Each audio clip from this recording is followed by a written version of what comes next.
tough decisions that the United States considers necessary that Nigeria must take. I like to think of my interactions as conversations, not interviews. And that's why I say asking questions is both an art and a science. Everyone says in Islam you are allowed to have 4 wives. Is it mandatory? The right question enables answers that educate, inform, clarify, and help you, the viewer, to better understand the issue before making up your mind. Our goal is to reduce from 10 to 2 days the time it takes to register businesses in Nigeria. Join me every week on this station Plus TV Africa and gain exclusive access to my conversations. I'm Angela Ajetumobi. Hello and welcome to Space and Style, a property show designed to connect various stakeholders across the property value chain. We can also provide realistic solutions and deepen your knowledge about the interesting world of real estate. We shall showcase architectural design, interior design trends, lifestyle and real-time property news updates, and the right way to navigate through property development and investment. Join me every week on this channel as I take you through an exciting journey in the world of real estate. Space and Style, 6:30 p.m. on Saturdays and 5:30 p.m. on Wednesdays.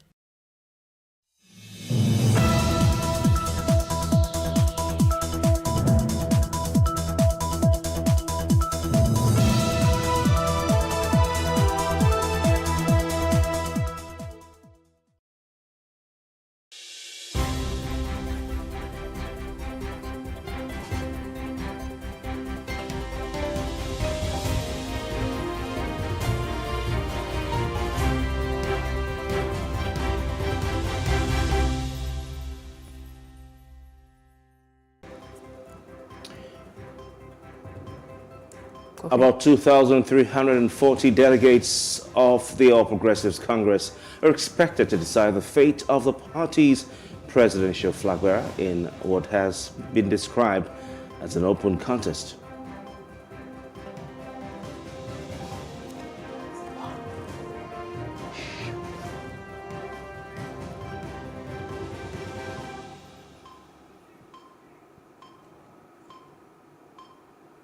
We'll also be looking through today's newspaper, analyzing biggest stories of the day.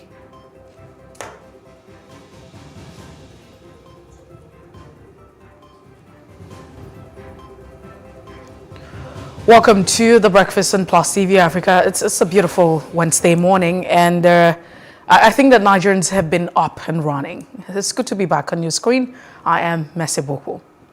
And I'm Kofi Patel. So it's quite a very. I mean, you can see, Mercy. You can see my face. Look at me. Look at me. I have not slept. It's fine. You know, Nigerians have been awake. I'm telling you. I decided to get some sleep. I'm just monitoring my mobile device to see if any news is coming in from our correspondent in Abuja, and from what our correspondent is telling me.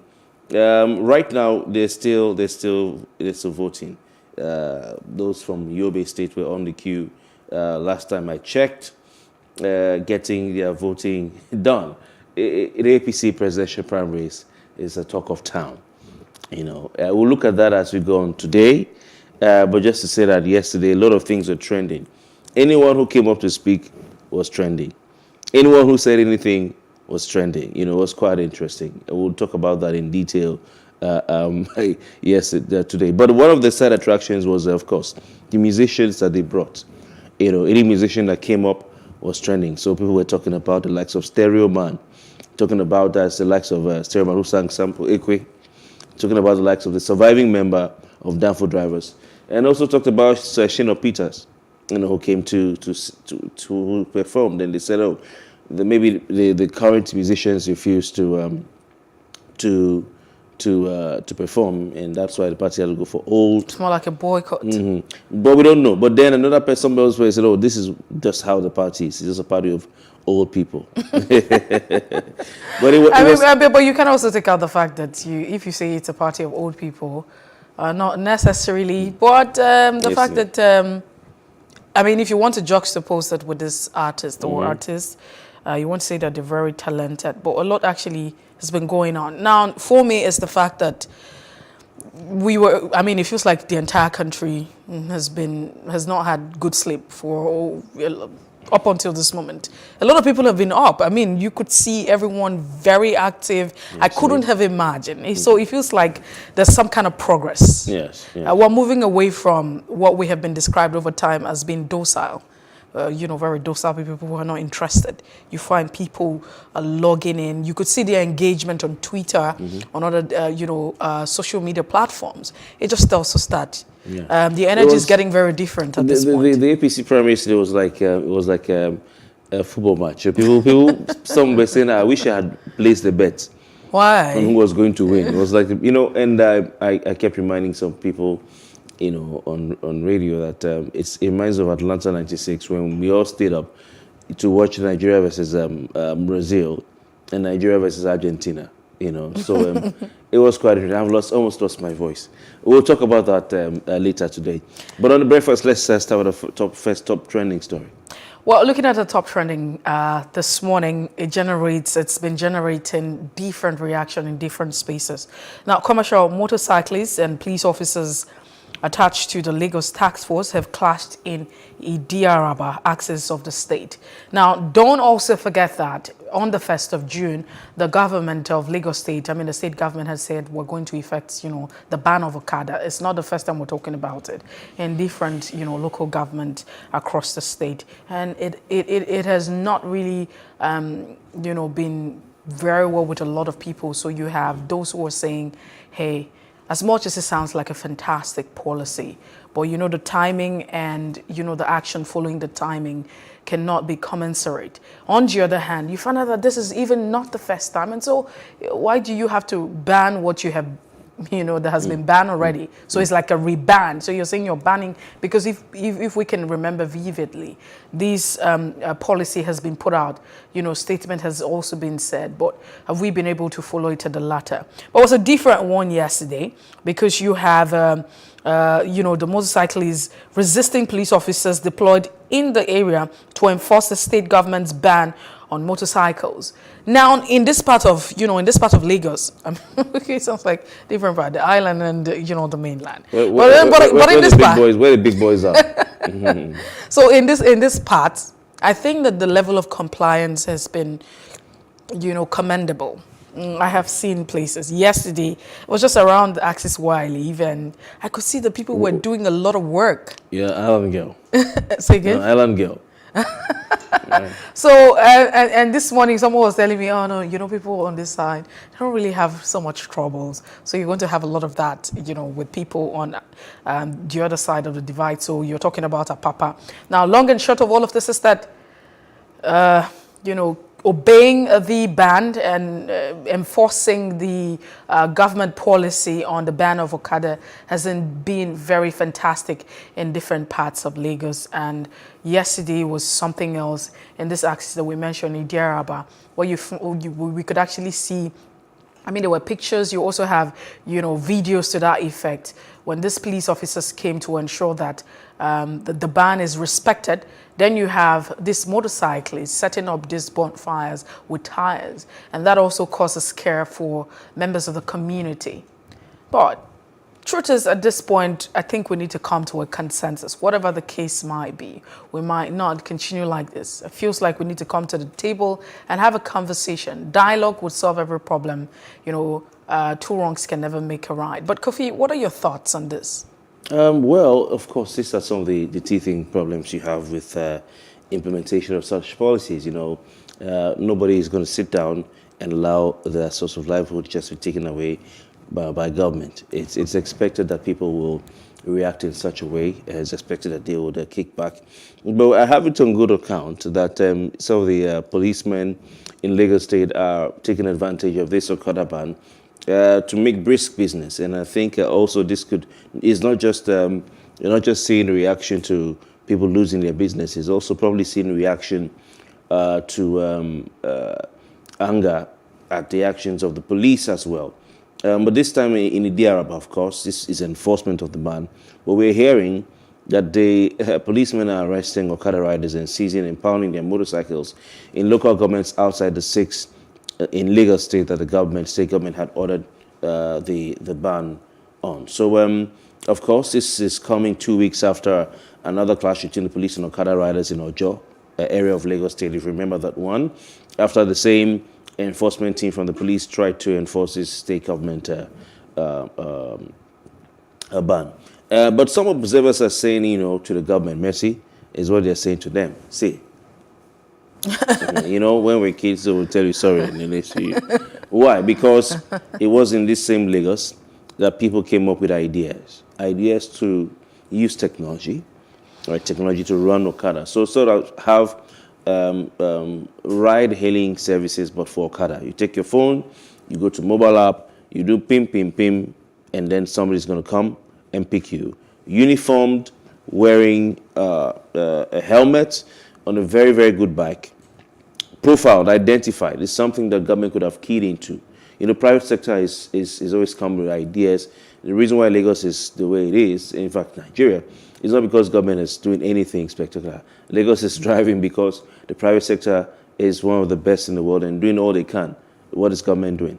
So you had the rights of O-Ride, Go-Kada and Co, and they just simply threw those away, for reasons that are well documented, the public knows.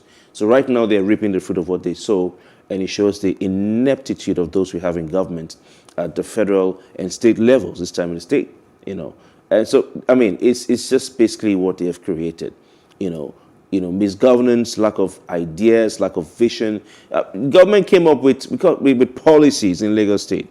There's already an existing subsisting Okada ban. Why are we having them on the streets?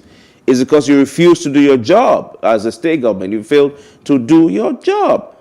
And some people are suspecting, people have come up with various theories, and school of thoughts, and some say, feel it's because of politics. Government wants to, appeal to the base of those who ride these Okadas so that when it's time to vote, they vote for them. That some people may not agree with that. Also, some say it's a matter of revenue. Because if you know how much these Okada riders pay, for instance, I interviewed did some field work to try and find out. Some pay as much as 500 naira a day. All right? That 500 is even cheap for some places. They pay more than that. Imagine how much if you have maybe 100 motorcyclists in a particular area, one small part of Lagos, or 50 in one small gate, one estate gate. They all pay 500 naira every day. Multiply that by the number of motorcycles in the whole of Lagos. Where do those monies go to? So we need to see government being proactive. We need to see government in Lagos State, and indeed the entire country of Nigeria, being visionary. All right, doing things in the interest of the people, doing things in the interest of moving the nation forward. Yes, okay. and then think things through. And when you have policies, implement them. These are the monsters you created.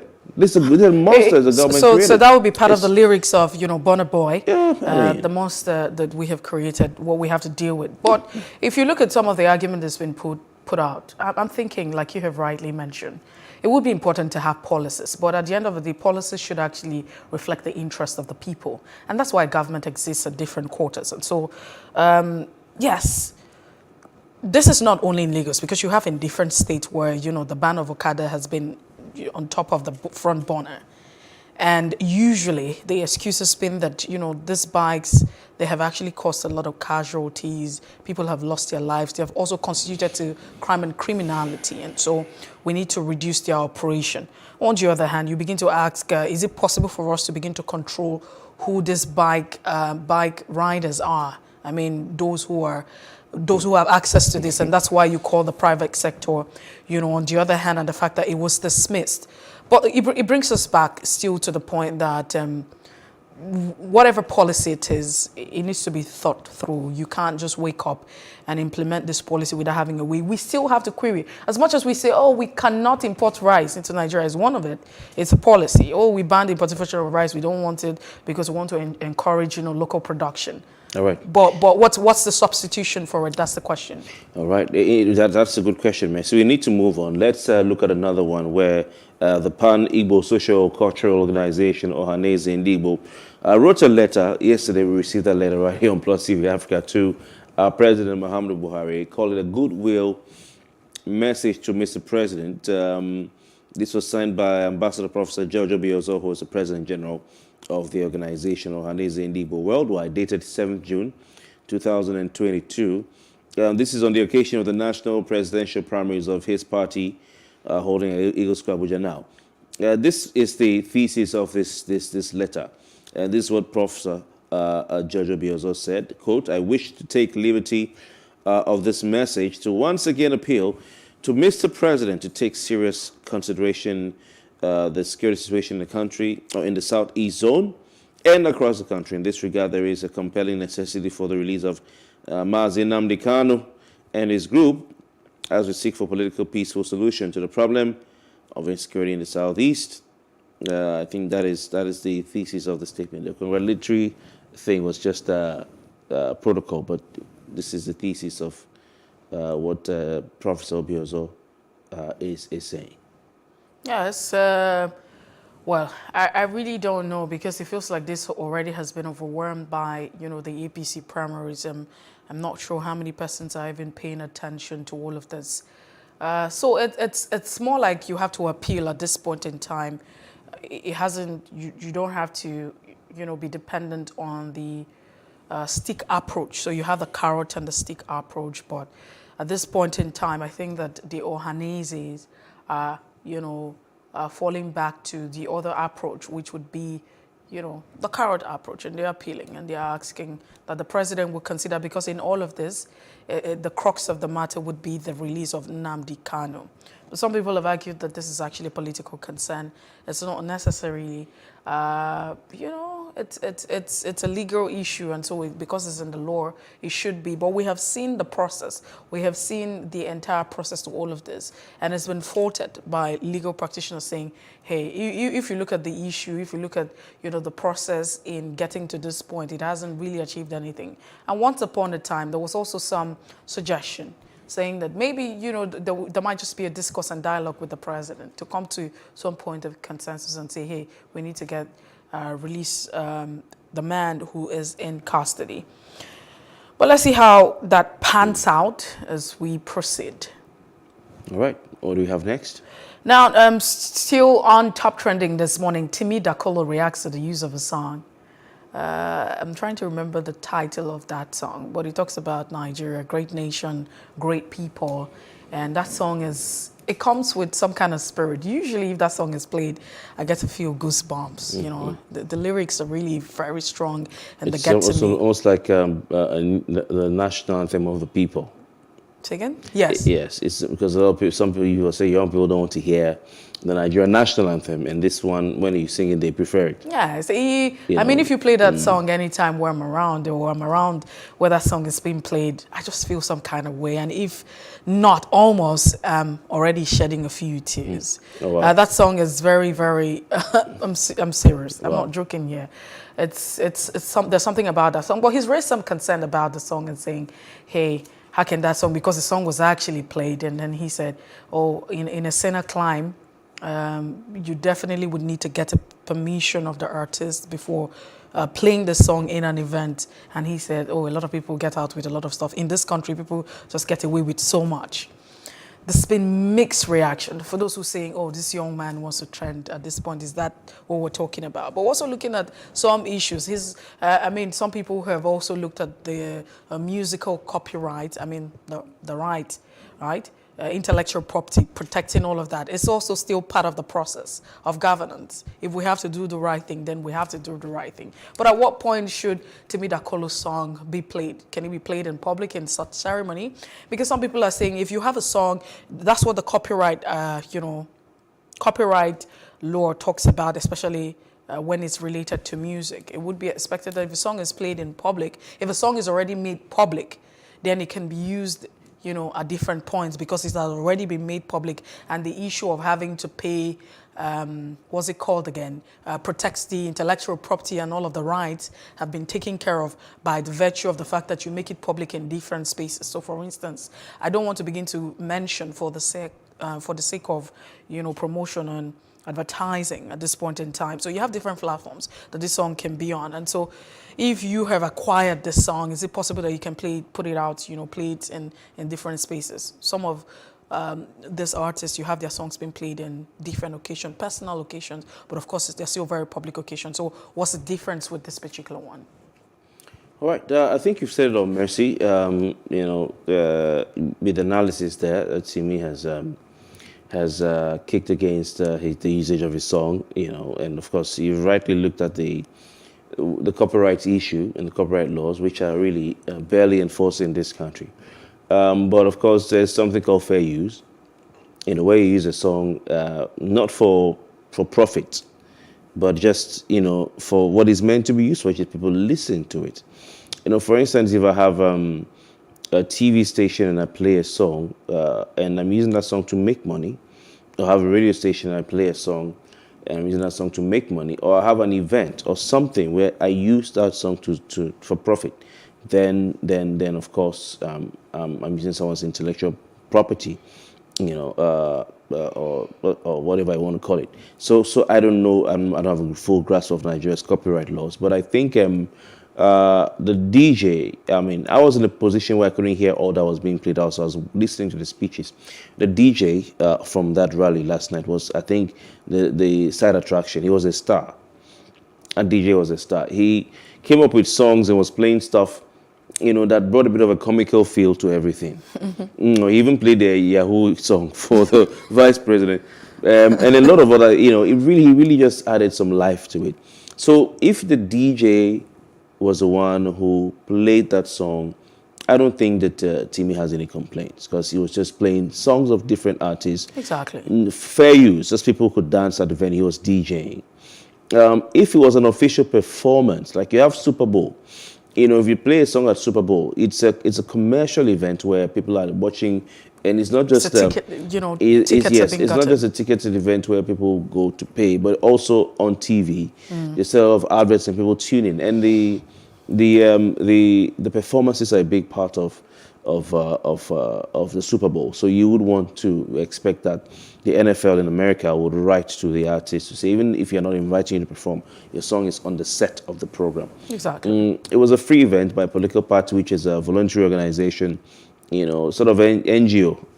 Political parties they are like that. So would they have needed to ask for your permission? I don't know. But Timi Dakolo I like the fact that he speaks up, and he's sharing his mind. Let's move on. This time around to look at the Jesus Challenge. Mercy, I'm sure you followed that yesterday. My wife, was the one who brought my attention to the fact that on different people's DPs, you had Jesus. Is this someone's, has rapture happened or something like that? Of course, we expect that if there's rapture, we'll be part of it. So she was just, joking. Then I said, I don't know. Maybe me usually I'm the, one who is always the voice of reason. I said, maybe somebody's trying to sell something, or I hope that people will not realize that this is someone's album that he's trying to sell, or only for us to go and then realize, okay, a lot of people were putting it on WhatsApp, status updates. You see, Jesus, Jesus, Jesus, Jesus, Jesus, Jesus. And then we now did some research and realized it was Nathaniel Bassi who first put up a post, asking the Nigerians to shut down WhatsApp, Instagram, Facebook, Twitter, and other social media platforms. So Jesus, he has previously been known for his Hallelujah challenge that he's done for some years. It's also trends as well. So yesterday he shared that picture you can see played on the screen of Jesus, the word Jesus, and Nathaniel has 2.6 million followers on Instagram, 1.3 million followers on Twitter.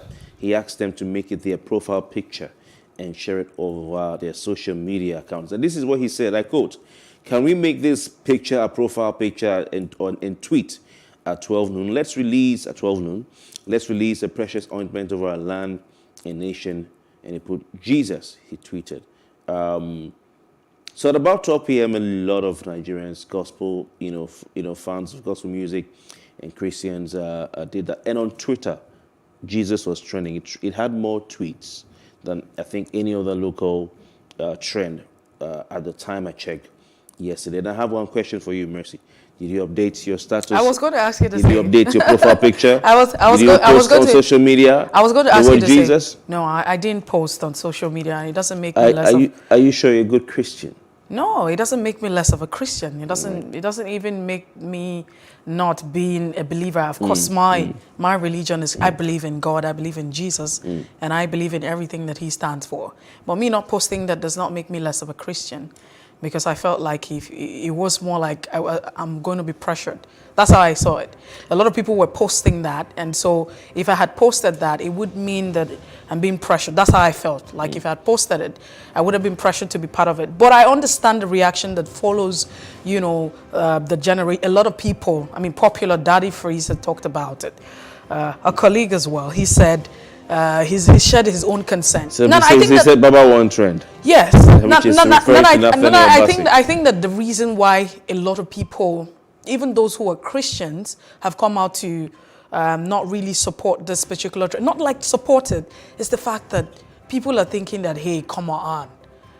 On the other hand, and I hope that Nathaniel Bassey does not come up with a song titled Jesus at the end of the day, because it would be heartbreaking for a lot of people.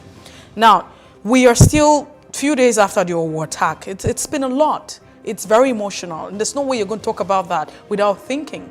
Yeah, except you don't have a conscience, or you're dead of, you don't have a conscience. But if you put yourself in the shoes of these people, we're talking about empathy. There's no way you talk about that without feeling that. So I understand where a lot of people are coming from, saying, hey, come on, what's the essence of this trend now? We understand that Jesus reigns supreme. Is it that we're calling Jesus to come down and fix the problem that we're faced with?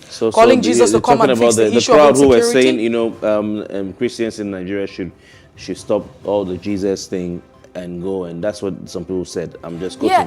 And go get their PVCs. And then others now to start saying, oh, churches are even having registration drive for their members. We've done all that. Allow us to worship our God. But if Nathaniel decides to come up with a song titled Jesus afterwards, there's nothing wrong. No, there's nothing wrong. It's just the fact that, at this point... He should not sing about Jesus. No, it's not like he shouldn't sing about Jesus. Out this tweet, Kofi, it's not like he shouldn't sing about Jesus. It's not that he shouldn't think about Jesus. People are thinking that, hey, as Christians, we have decided, a lot of people, if you look at Christianity, we're being prompted to leave, but this is what it is. The anger surrounding that reaction is not that. Maybe if it didn't happen at the same time where this Owo issue happened, a lot of people would have taken a chill pill. But the question here is, come on, really. What are you doing at this point in time? They feel that, the priority should not be at this particular point. We're saying it feels like we have relegated ourselves to the back, and we've constantly said we want Jesus to come, and we're not saying Jesus cannot solve the problem. We have to go. But we can take, we can't constantly allow everything. Want to post is their right. No, we understand that they have the right, but you also understand the fact that some people feel like the likes of albums, or songs. You mentioned Nathaniel Bassey has a lot of following. Some people would think that he has a lot of following, and what is the priority at this time? I think we should not stretch it too much. If you want to do what pleases you, as far as you're not breaking the law or harming anyone. If you want to release, or if you want trend, now you're right, do them. Even Freeze also wanted to trend. We have to go. Freeze also needed to trend. Let them do what they want to do. But Kofi, just before we go, it's just that a lot of people think that at this point there should be some level of unison. We should be speaking in one voice, and we should be patriotic. That's the much we can take this morning on Top Trending. Thank you so much for being part of the conversation. We'll return tomorrow. When we return, it will be time for us to be looking at the front pages of our national dailies with great analysis. Please stay with us.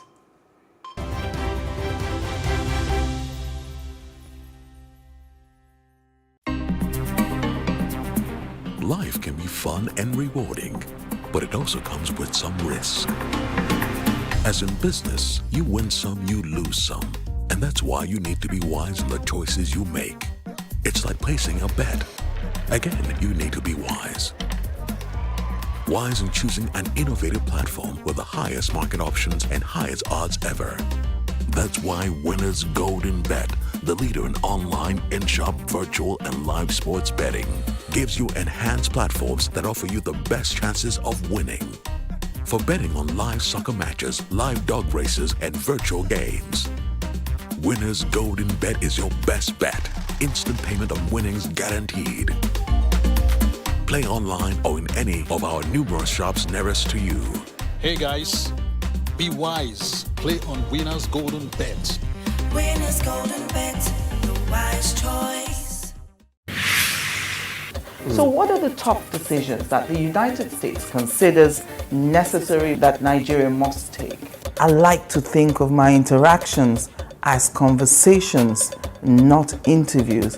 And that's why I say asking questions is both an art and a science. Everyone says in Islam you are allowed to have 4 wives. Is it mandatory? The right question enables answers that educate, inform, clarify, and help you, the viewer, to better understand the issue before making up your mind. Our goal is to reduce from 10 to 2 days the time it takes to register businesses in Nigeria. Join me every week on this station Plus TV Africa and gain exclusive access to my conversations. I'm Angela Ajetumobi. Nigeria's Niger Delta region, from where the black gold fuels Africa's largest economy, where the lines between wealth and poverty has never been thinner. Conflicts, poverty, insecurity, and environmental challenges daily confront the region. How can the Niger Delta story be changed for the better? Join Mamude Akuga at 9 p.m. every Friday evening on Plus TV Africa as he probes deep in search of solutions. Inside the Niger Delta with Mamude Akuga, the authentic voice of Nigeria's oil-rich region. How can we have peace without justice? Plus Politics. It's not just another political conversation, it's about keeping you in the know. Relevant interviews, asking the tough questions to those that matter. Get the answers you need. Does it mean that the people who were injured, people who were shot at, those who were involved in that stampede are not going to get justice? It is unfortunate, it is sad that we have a government of deaf and dumb. Analysis from top experts. The last election was not really an election. We feel that Obasanjo has a very special place in his heart for hating Ijaw people. I think it really boils down to 2 things. 1, trust and accountability. Plus Politics, every weeknight at 7 p.m. on Plus TV Africa.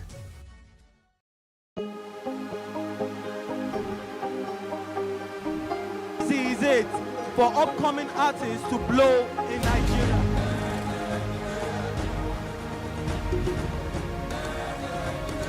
Welcome to Plus Trending. I am Bookie November, your host, saying thank you for joining us on today's episode. Welcome back. It's tea time on Plus TV Africa. Practice makes perfect. I'm not perfect yet, but I'm a lot better than I used to be. He's a king. He's entitled to marry 100 if he wants to.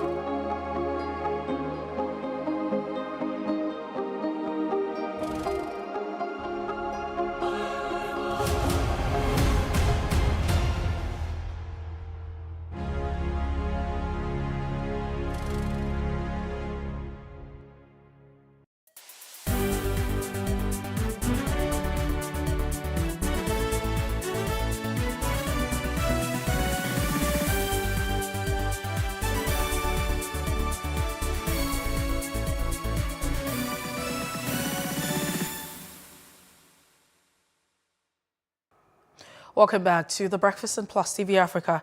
It's time where we take you through the pages of our national dailies. We call it Off the Press, and we'll be having great insight into the big stories making the rounds on our dailies this morning.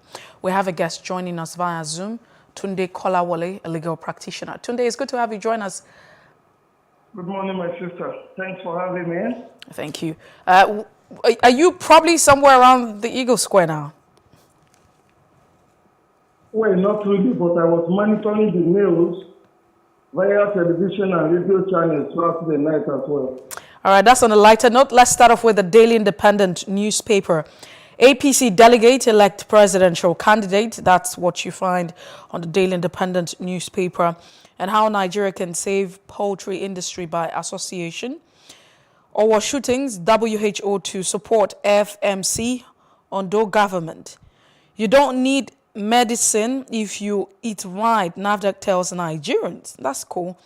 And just before we move away from that, another header says, Adebutu Bala Mba 23 PDP Gubo candidates get certificate of return. Court case still stall Kanu and Ebonyi. Court nullifies Ebonyi rescheduled PDP primaries and declares OD Gubo candidate. EFCC officials storm APC convention and Owo massacre. Akeredolu releases figure of casualties, vows to hunt down perpetrators.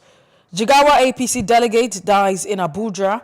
That was also one of the highlights of the presidential primaries. Very sad and unfortunate incident. But that's so much we can take this morning on the Daily Independent newspaper. All right, let's move over to the next newspaper. Of course, we have The Guardian this morning on the program.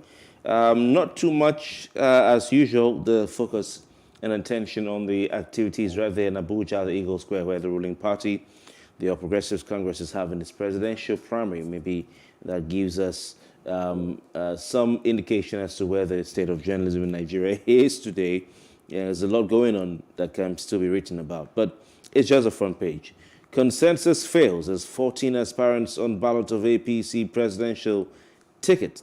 Akpabio, Amoso, Fayemi, 4 others step down for Tinubu. Oshibajo defies pressure to step down for Tinubu. Buhari rallies support for candidate with best chances. Tinubu pledges to unite Nigerians, tackle insecurity. I didn't come this far to chicken out, Bello insists. ONU decries marginalization of Ndigbo. Lawan seeks delegate support, says parliamentarians make the best leaders. Hire me, but fire me if I fail, Amici tells delegates. Bakare leads delegates on moments silence for our victims, insists on not stepping down. EFCC officials storm Eagle Square.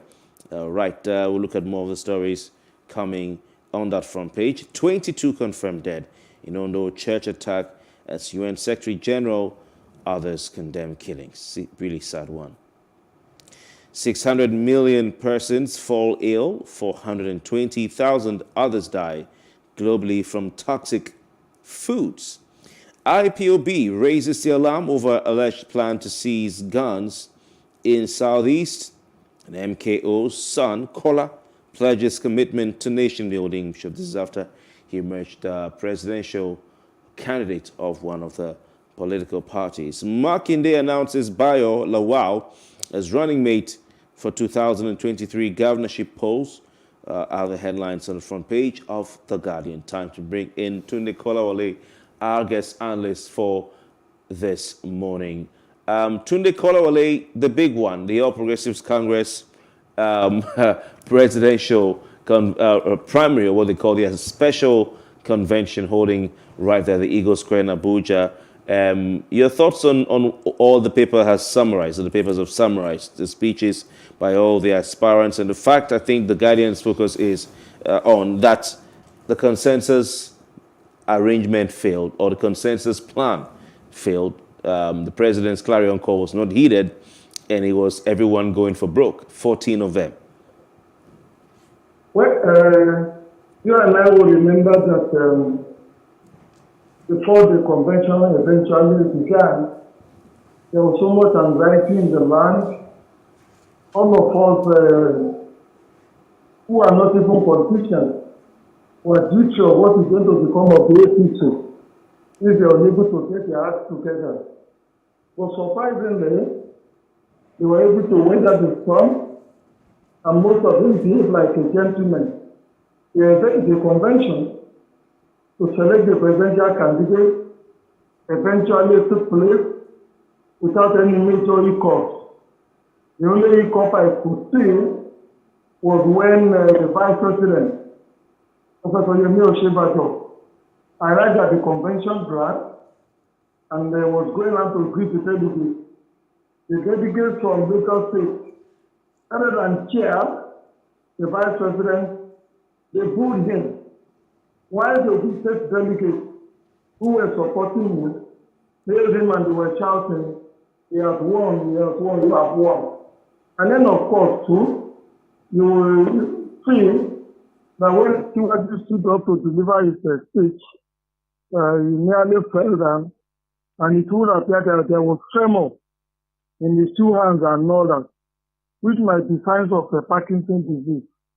Well, Bakari, like the clergy that he decided to remember all those Israel and the Catholic Church in Owo. Well, the truth of the matter is the APC convention has been held, and delegates have had the opportunity to cast their vote. It is our hope that the best winner will win this election. Somehow, too, we saw good organization. The whole thing was a carnival-like, just like it was during the PDP convention. This is a sign of maturity, which will encourage all the politicians, whether they be in the APC, whether they be in the PDP, to toe the path of peace. The era of wielding cutlasses, machetes, and guns at convention grounds, at venues for voting for candidates for flag bearer, should be a thing of the past. 22 or thereabouts years since we started this policy. But tragically, I never saw any of the candidates, maybe except Professor Yoni Oshipacho, clearly highlight the direction in which they want to take Nigeria to. Most of them in their speeches were too afraid to bruise the egos of President Muhammadu Buhari, so they merely sketched the fundamental issues that is damage to the country on the surface. And all of them went ahead to start praising President Muhammadu Buhari for a job well done, and that they were going to continue on the path in which he is leading the country to. As you ask yourself, what is the good path that President Muhammadu Buhari could be said to have led the country? We have monumental insecurity in our hands. Unemployment is 33%. Food insecurity is carrying us in the face. The infrastructure is as deplorable as it was when he came into power about 7 years ago. All right, Tunde. Yeah. All right, so let's quickly look at the Nigerian Tribune this morning. All right. Presidential primary APC convention suffers hiccups, voting drags. That's boldly written on the Nigerian Tribune. Now you have delegates from only 3 states had voted as of 3:52 a.m. I mean, up until this moment, I'm sure that voting is still going on. Akpabio, Amoshu, Fayemi, Bankole, others step down for Tinubu. Nicholas Felix steps down for the Vice President Osibajo. The best doesn't have to get the prize, Adamu is quoted. Governors gang up against me, Yahaya Bello alleges. And these are some of the riders you find this morning. Don't let PDP drag Nigeria backwards, Buhari tells APC delegate. Or 22 dead, 52 in hospital.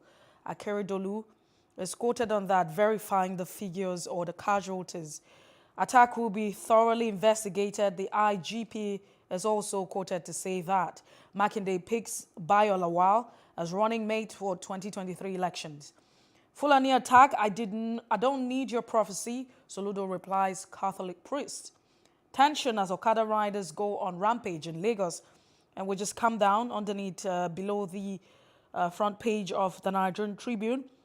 Breakthrough for cancer treatments as U.S. drugs trial records 100% success. And DSS rescues abducted Kano APC senatorial candidate's mother in Jigawa.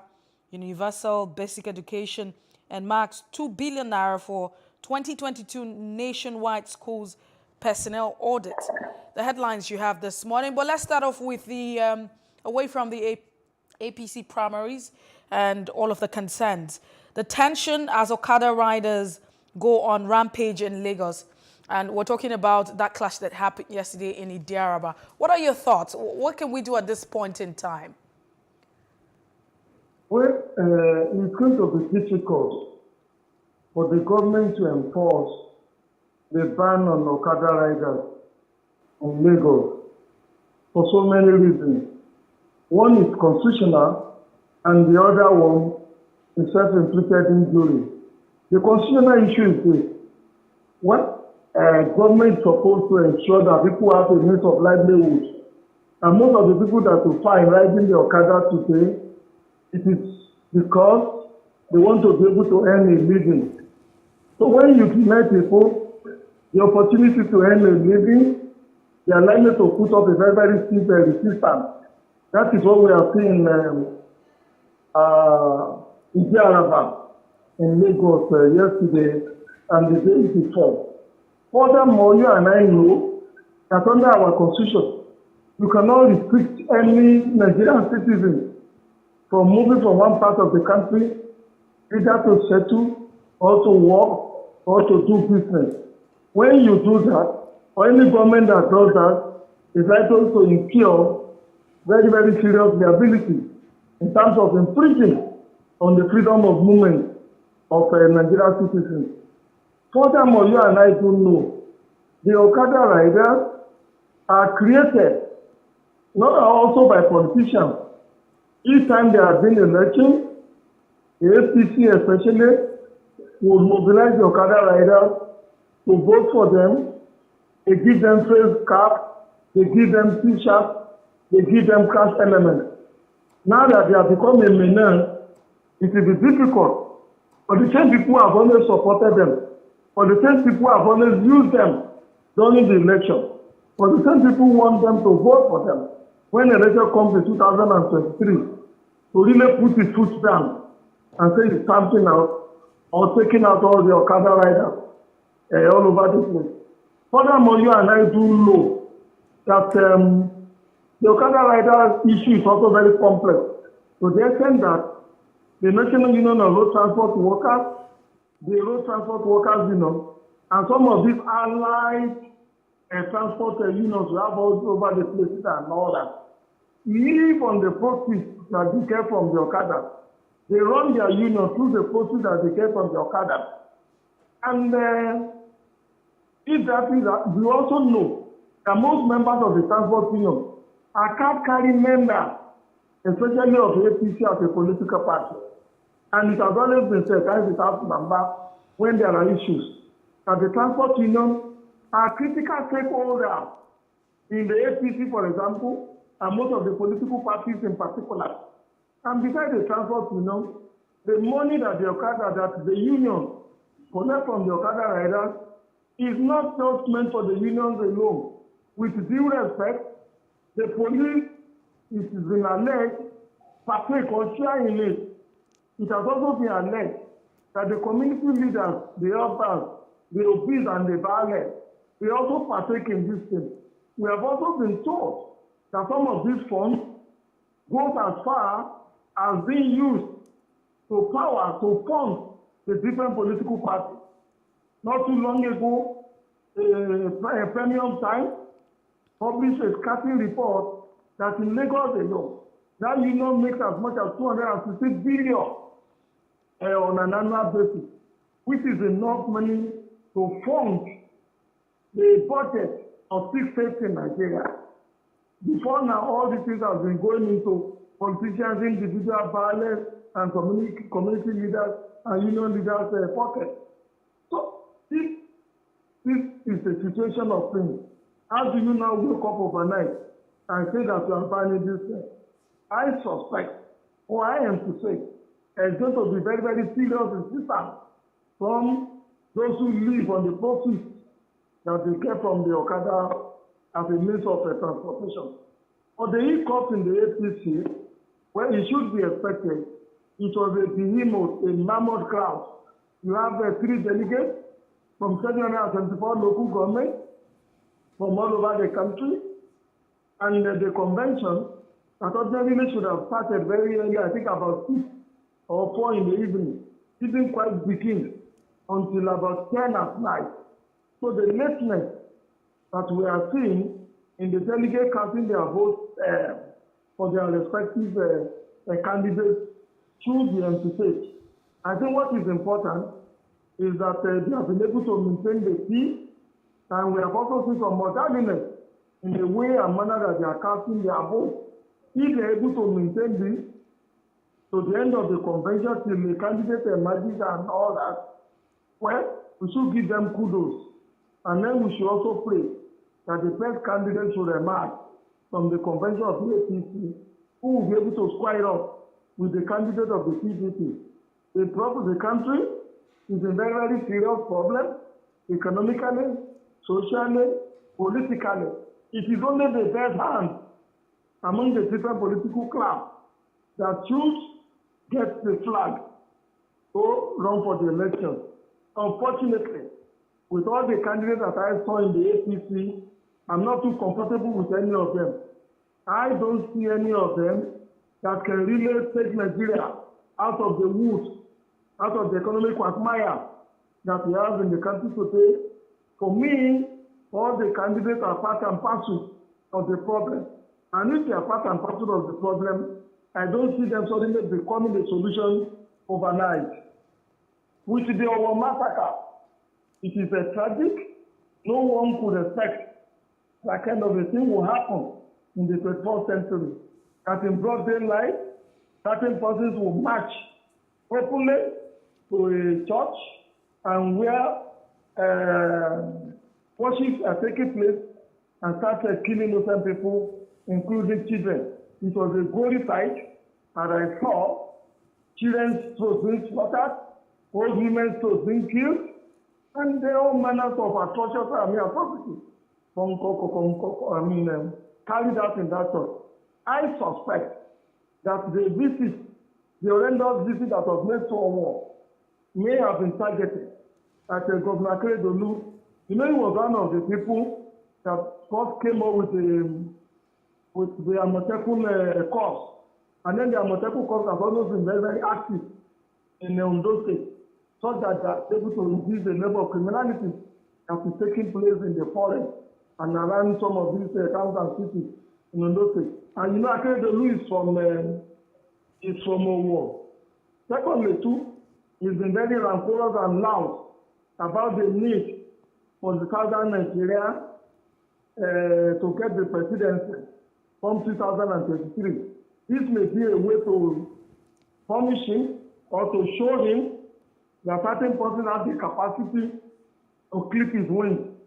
But more importantly, I am disappointed that the whole community was a very large town, that when the attack was taking place, and when the people were getting up from the place, that the community didn't rally around to give the people who came to carry out atrocity a chase and then hunt them down in whatever forest they may have set their heading to.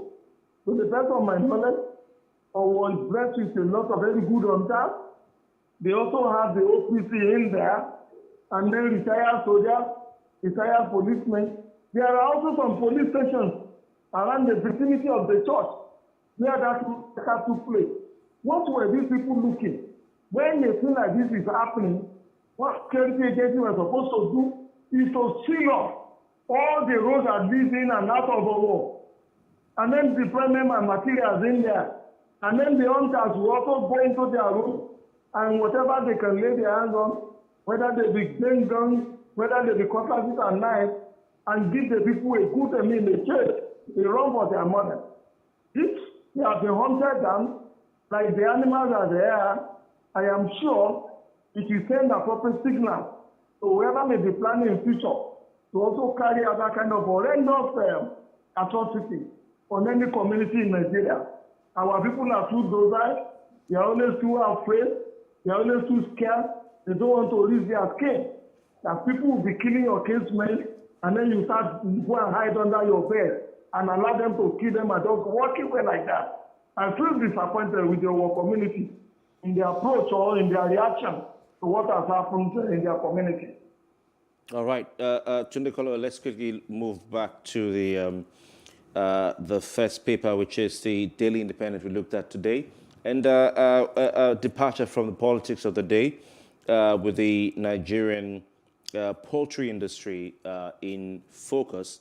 This headline, how Nigeria can save poultry industry by association, and the paper talks about this idea to save the poultry industry from what it's currently facing. It says that this is definitely not a good time for most farmers in the country, especially those in the poultry industry, as they express worries that if nothing is cogent is done to salvage the sector, it may be difficult to salvage it. Now, for some years now, the paper says farmers have lamented the various challenges the industry face, and there seems to be no meaningful response from the government, they said. The farmers, the paper continues, have identified some of the challenges, which according to them are too numerous, ranging from high cost of grains and feed costs to poor product pricing due to the perishable nature of the product. Others are poor disease management and control. You have avian influenza, poor bird genetic potential, inaccurate industry data, poor regulation, amongst others. So over to you, Tunde Kolawole. These obviously are not the best of times for the poultry industry in Nigeria, especially with the issue of the cost of feed, which is what, yes, over to you. Honestly speaking, what is happening in that sector is embarrassing. It is unexpected because if we are a nation that plans, that could anticipate problems when they are about to come or when they are happening, we would have been able to do a lot in that area.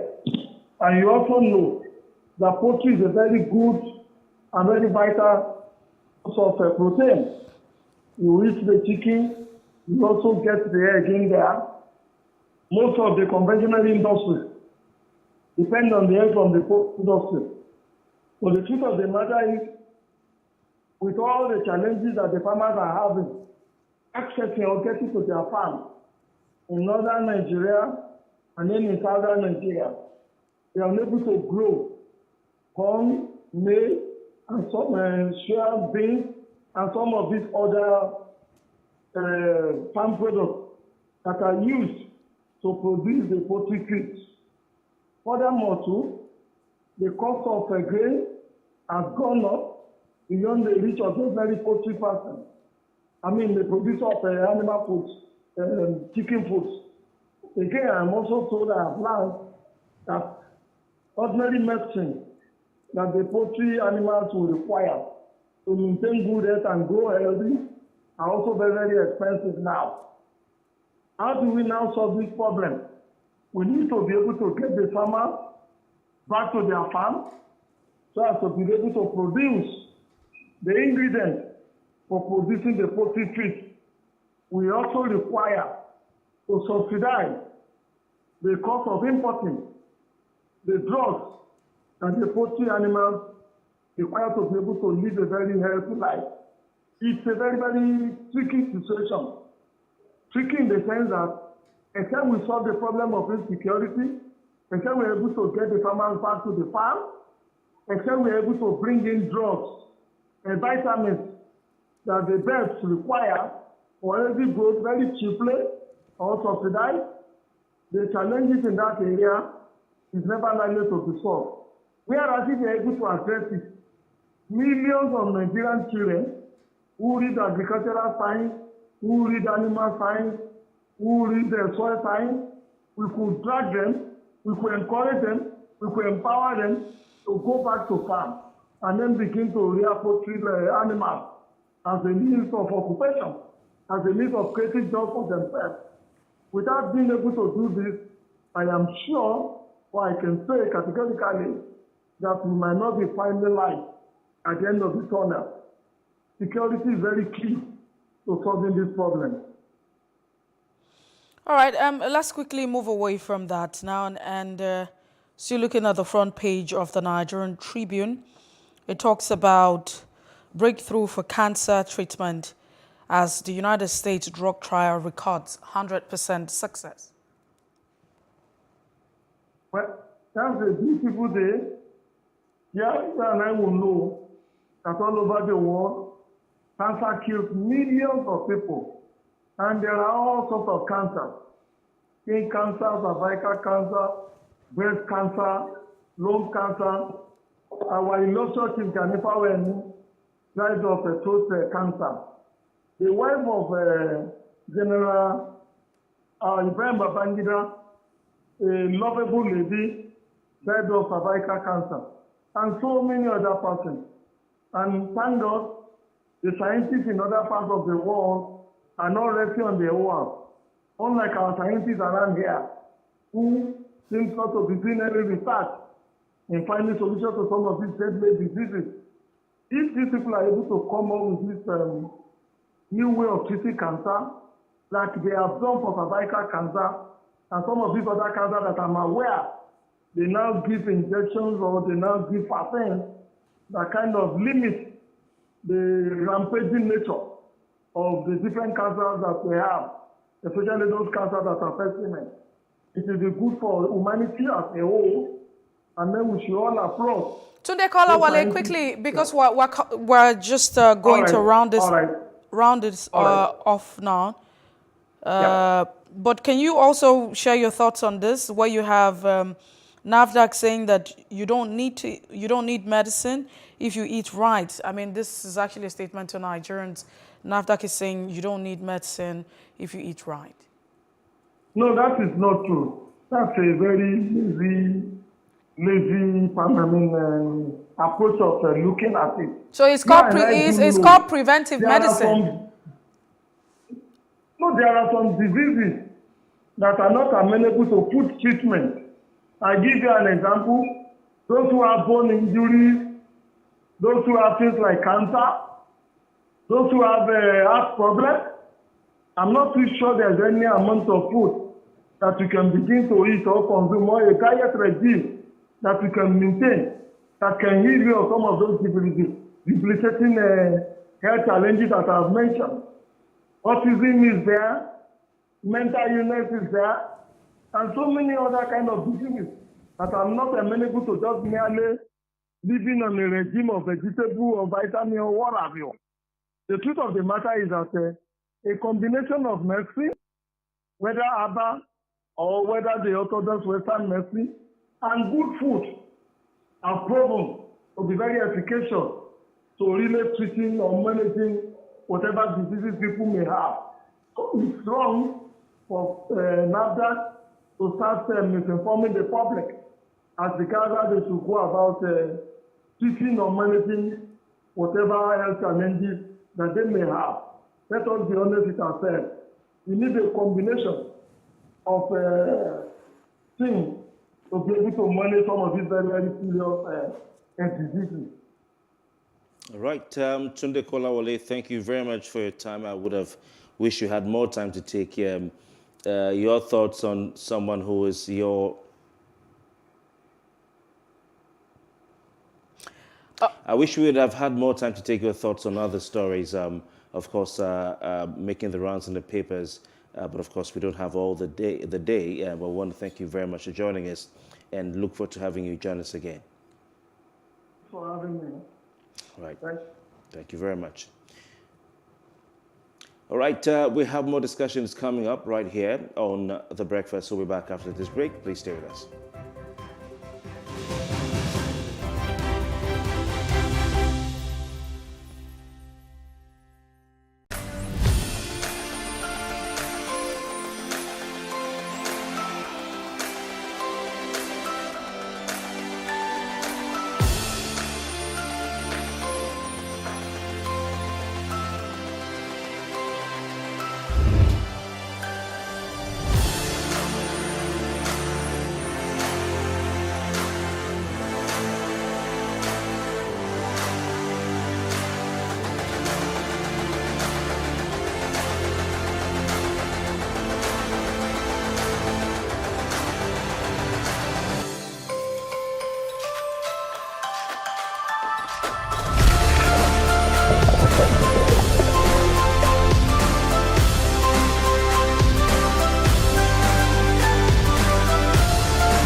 It is engagement we need to have. Those who suffer miscarriages are never taken into account. Members of the National Assembly are also influence peddlers. You are sitting on Nigerians' money. From the barbing, I pay my rent. From the barbing, I send my children to school. A consultative engagement. No any tangible notification before they ban us. It's one thing for people to be at your back and the heat of the moment, and another thing for them to still be with you when push comes to shove. I will do everything to take Lagos out of the national grid.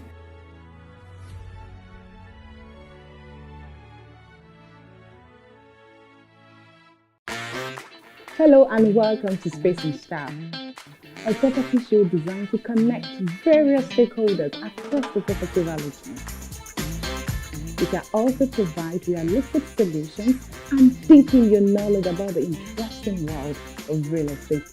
We shall showcase architectural design, interior design trends, lifestyle and real-time property news updates, and the right way to navigate through property development and investment. Join me every week on this channel as I take you through an exciting journey in the world of real estate. Space and Style, 6:30 p.m. on Saturdays and 5:30 p.m. on Wednesdays. IC Designs is a fashion accessory label that specializes in the design and creation of handcrafted bags and footwear. I knew I was going to do something in fashion. I didn't know what exactly it was going to be, but I knew I would be in fashion. If it used to be the cleaner in fashion, whatever, but I have to be in fashion.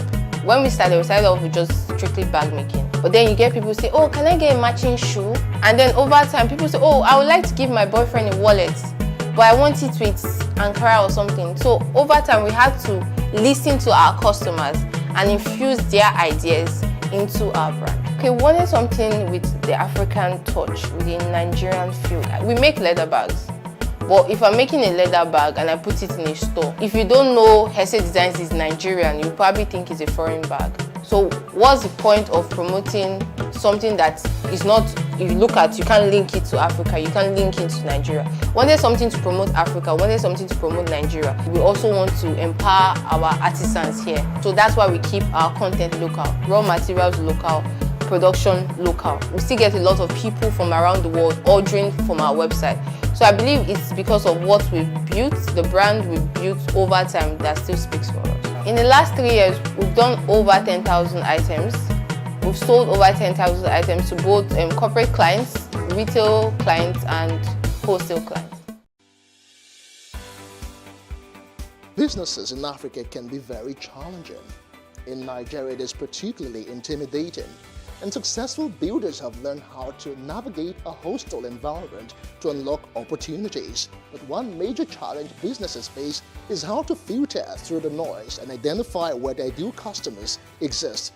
Get insight and practical steps from industry players and captains of industries.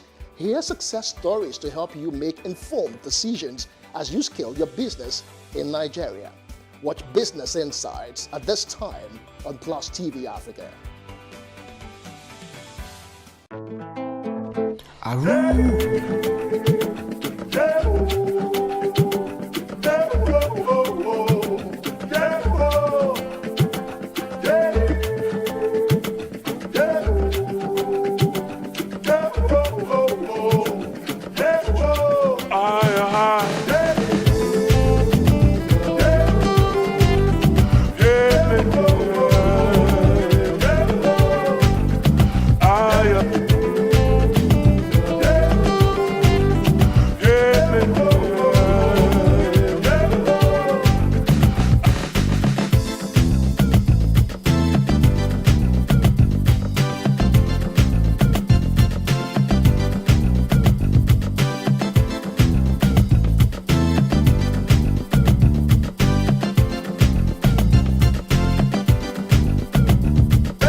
Welcome back. In 2014, four opposition parties meshed to challenge President Goodluck Jonathan in the 2015 general elections. The parties had formed the All Progressives Congress, and because of the need for radical change, and that was the mantra on which they ran the 2015 election on.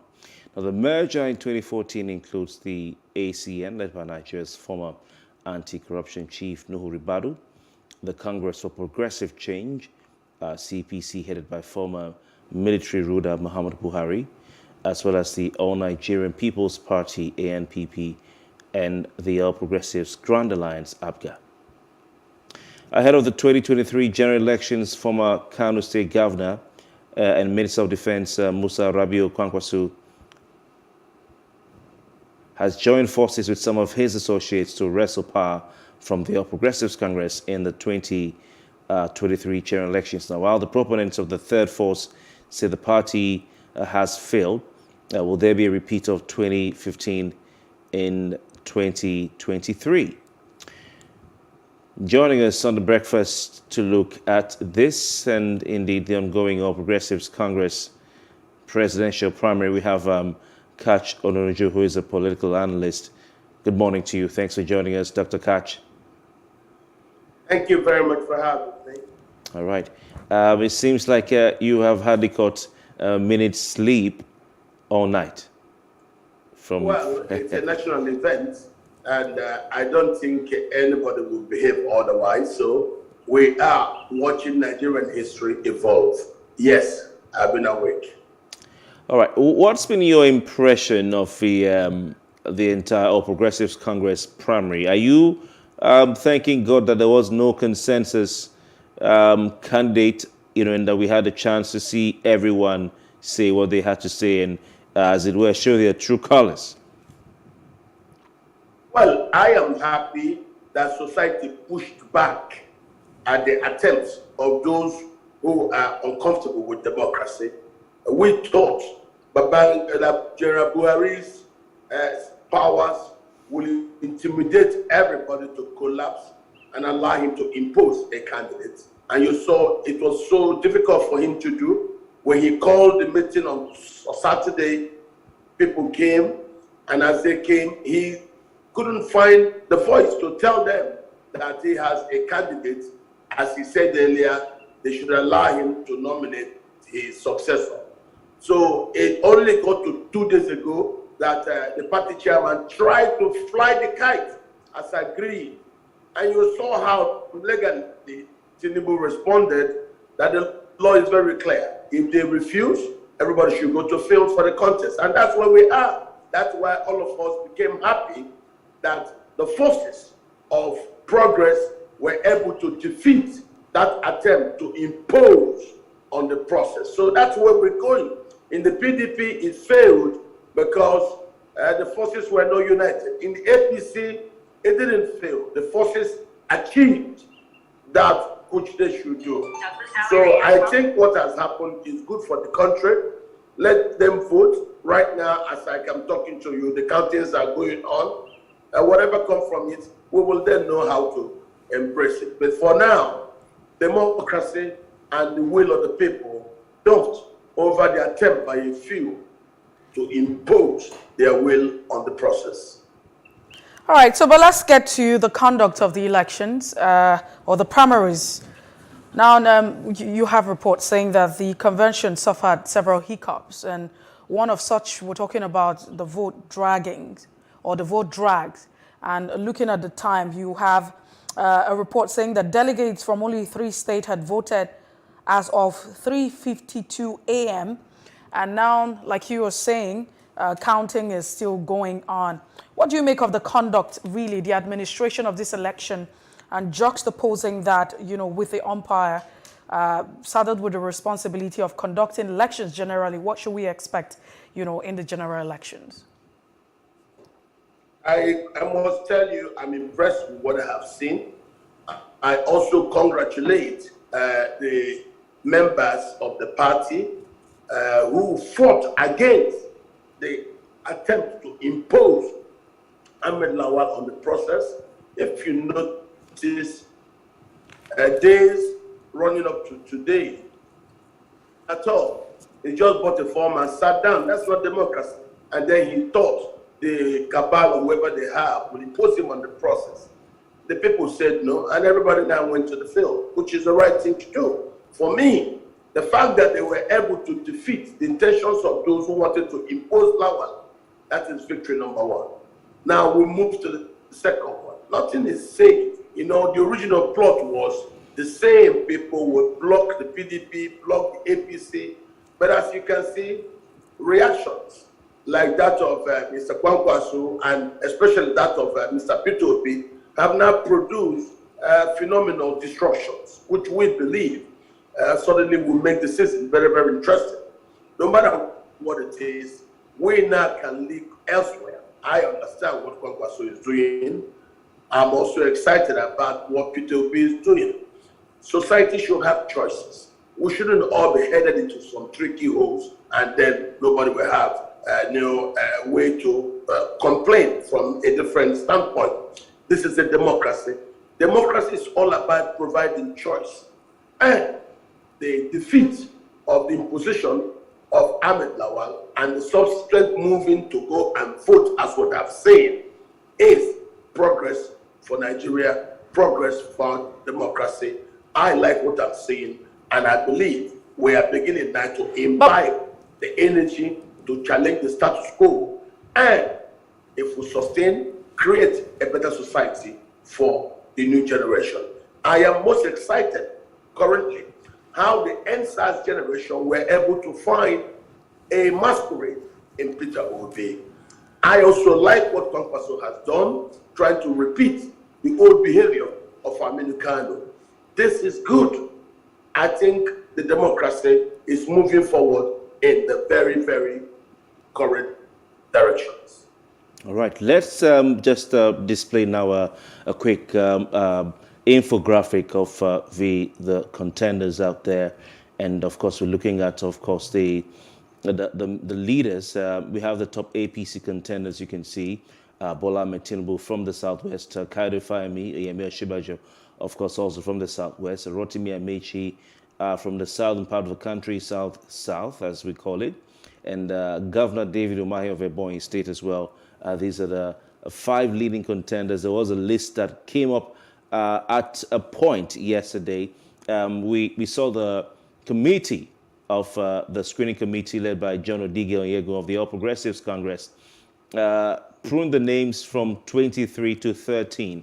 And then at some point, whilst there was a clamor by the president for a consensus candidate, a request or demand, we were told that the southern governors, having decided to support a candidate from the south, had come up with these 5 names. We didn't see any official announcement or we didn't see any official statement, but all of them, even those who didn't make it to the final 13-man list, still showed up at the venue to contend, apart from, I think, Nnamani, former Senate President. Your thoughts on what transpired, all the drama in the lead up to the primary, with the actions you've talked about, of course, Abdullahi Adamu's attempts, and then to foist Senate President Ahmed Lawan. But what about the moves by the National Working Committee of the APC and the Governors Forum, as well as the Southern Governors Forum? Let's not forget also Rotimi Akeredolu, Governor of Ondo State, put out a statement where he, in no uncertain terms, condemned the chairman of the party. It was quite a very, very strongly worded statement by the Governor of Ondo State. Your thoughts, Dr. Ononiju? Yes, I followed that process. That process was simply not in line with the demands of a democratic society or association. The chairman, having been part of the strategy by President Buhari to impose Ahmed Lawal, he saw a lot of pushback. So when that failed, he now said that the president said they should bring down. And then they went to that meeting. So by about 2 o'clock, the midnight, 2 days ago, we now had those 5 names. When it was shown to President Buhari, he said, no, bring it down to 2 names. And they managed as they could. They only could manage to get 3 names, and that was Amechi, Bola Ahmed Tinubu, and Professor Simbanjo. And when we saw that was not democratic, all the people who bought forms said no, in line with the demands of the party rules. Since there's no consensus, all of them will be available there on the speech. And that's why you saw everybody had their chance to make their speech and talk. And then later on their own, aspirants were now stepping down. That is the right thing to do, not you impose. No, and not even governors select who. Who are you to do that? This is a democracy, and that's the beauty about it. You don't have to keep quiet for every imposition of wrong on you. If you don't complain, then that's you've given up your rights. So it is good that our people are learning to say no.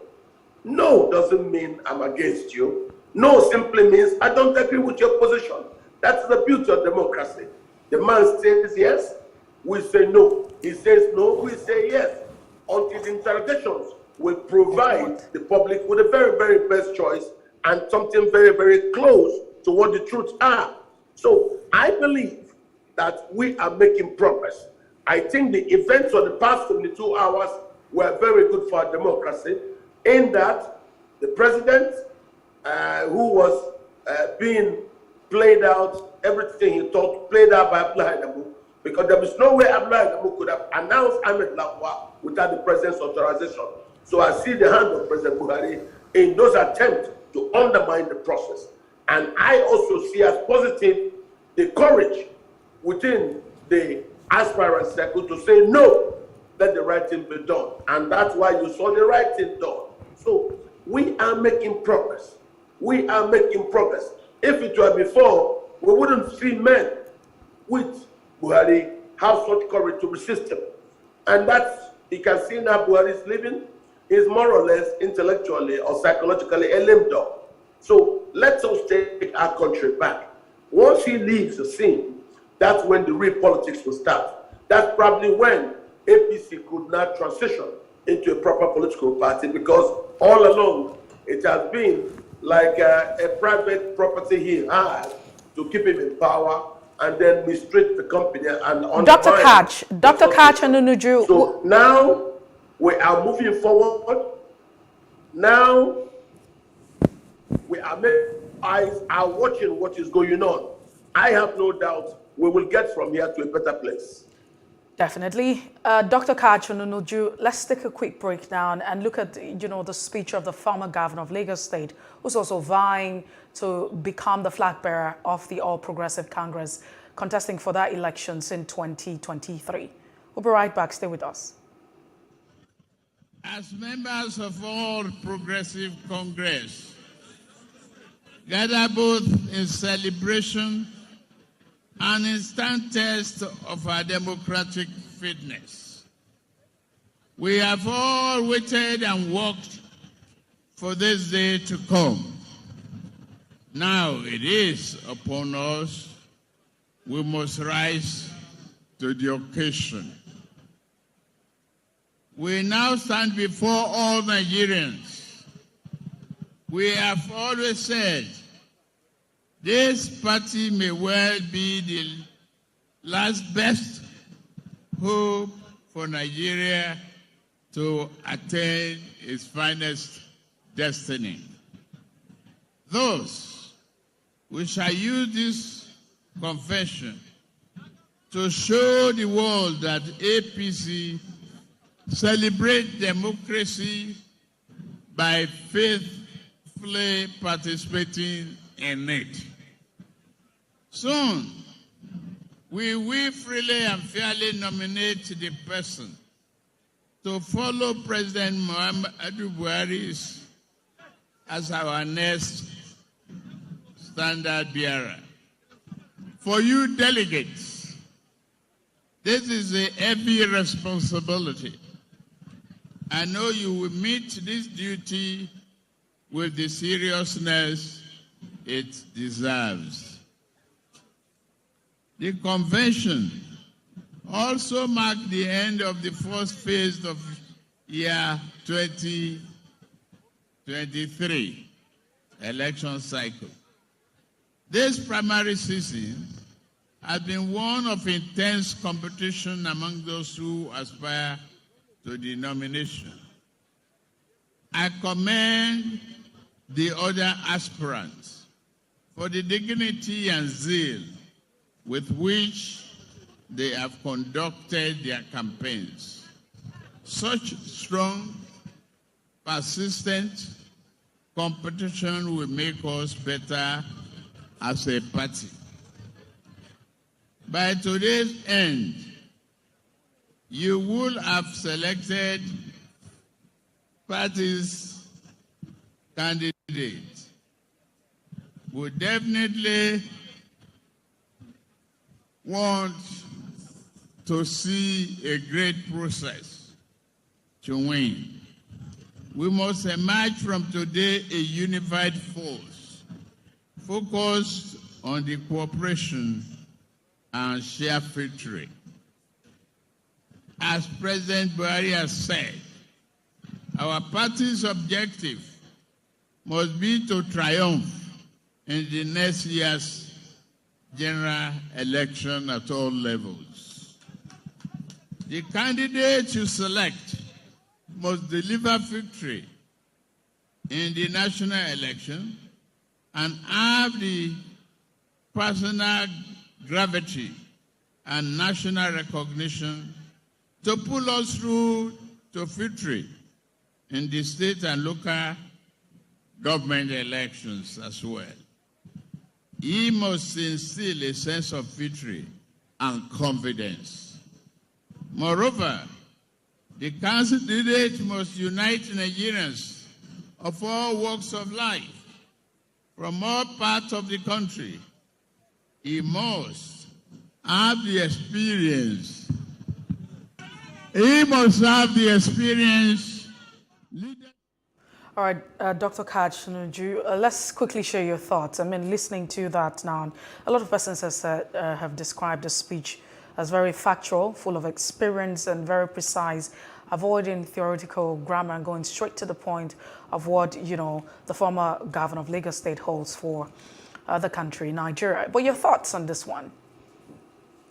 Well, after the Ogun outburst, everything Mr. Tinubu says has become very topically important. So I am not surprised that his words are well chosen. Of all that were all gathered there, it is his words that a lot of the party are looking to in regards to his reactions to the way things are. He is a foundation member of the idea, and which was built to help this experiment called nation. So if idea called the coalition, we expect to hear his reaction. And after his reaction in Abeokuta, we were now expecting to hear more of what's in his mind through his words. So that's why the things he said are very, very listened to. And I think those words were very precise, well selected. I must tell you that Tinubu has done very well.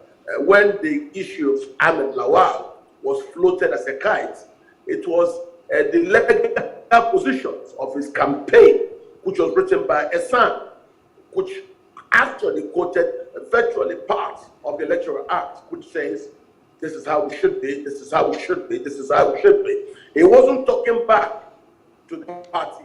He was simply reminding the party about the law, insist on the law, stay with the law, conduct the election through the Electoral Act. And I think that finally is what we got.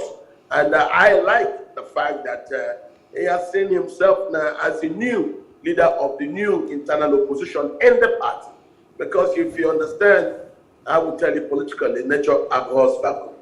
So when nobody could speak up in APC to defend the ethics of the foundation agreements, it was Bola Tinubu who stood up to say, this is what happened, this is the agreement, this is what I expect you to do, and this is what the law says, and I pray you hack into the law. And that was exactly what you saw happen.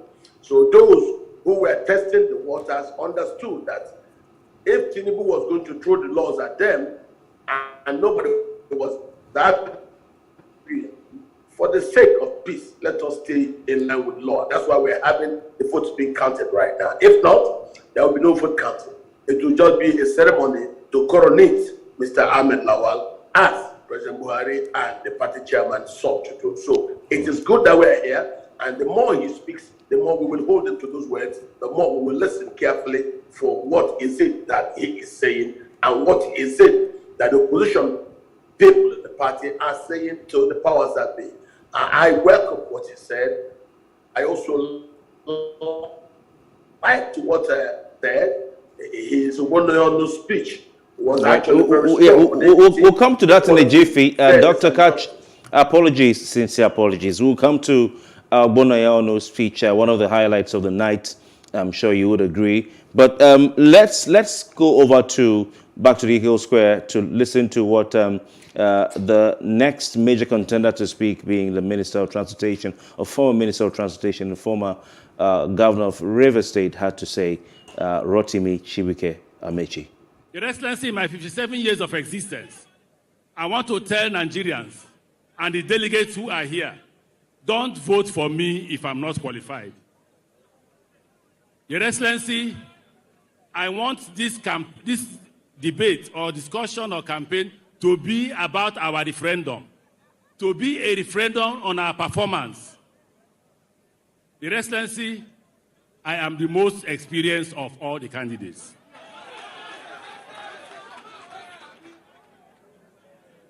Your Excellency and Nigerians, I was elected Speaker of Rivers State House of Assembly, and I served for 2 terms. Your Excellency, while serving as Speaker, I was the chairman of the State Speakers of Nigeria, twice. After that, Your Excellency, I became the governor of Rivers State, and I served for 2 terms. Your Excellency, after serving for 2 terms, in the course of my service to my colleagues as Speaker, as Governor, I was elected the chairman of Governors Forum twice. Your Excellency, by your grace and the grace of God, you appointed me the Minister for Transportation. Again, I served twice. Your Excellency, you appointed me the Director General of your campaign. Again, I served twice.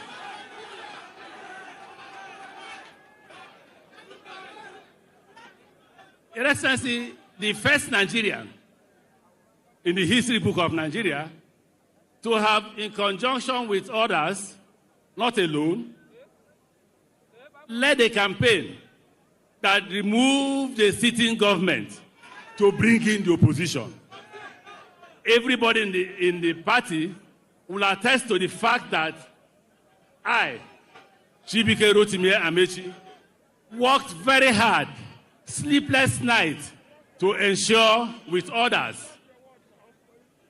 that Nigerians elected our dear president. Your Excellency, while serving as the governor of Rivers State. All right, Dr. Ononuju, some have called Amechi's speech one of the highlights of the night. He says that he is the most experienced of all the candidates, and of course, if he does not perform, Nigerians should fire him. Your thoughts on what Amechi said last night, dwelling on mostly on what he has done in the past, his record, and what he will do if elected as president of Nigeria? Well, unfortunately, his speech simply were packed with campaign bullet points, and all that said, I've served. But then, how has those services impacted upon Nigeria? You served to bring APC, and what has APC done?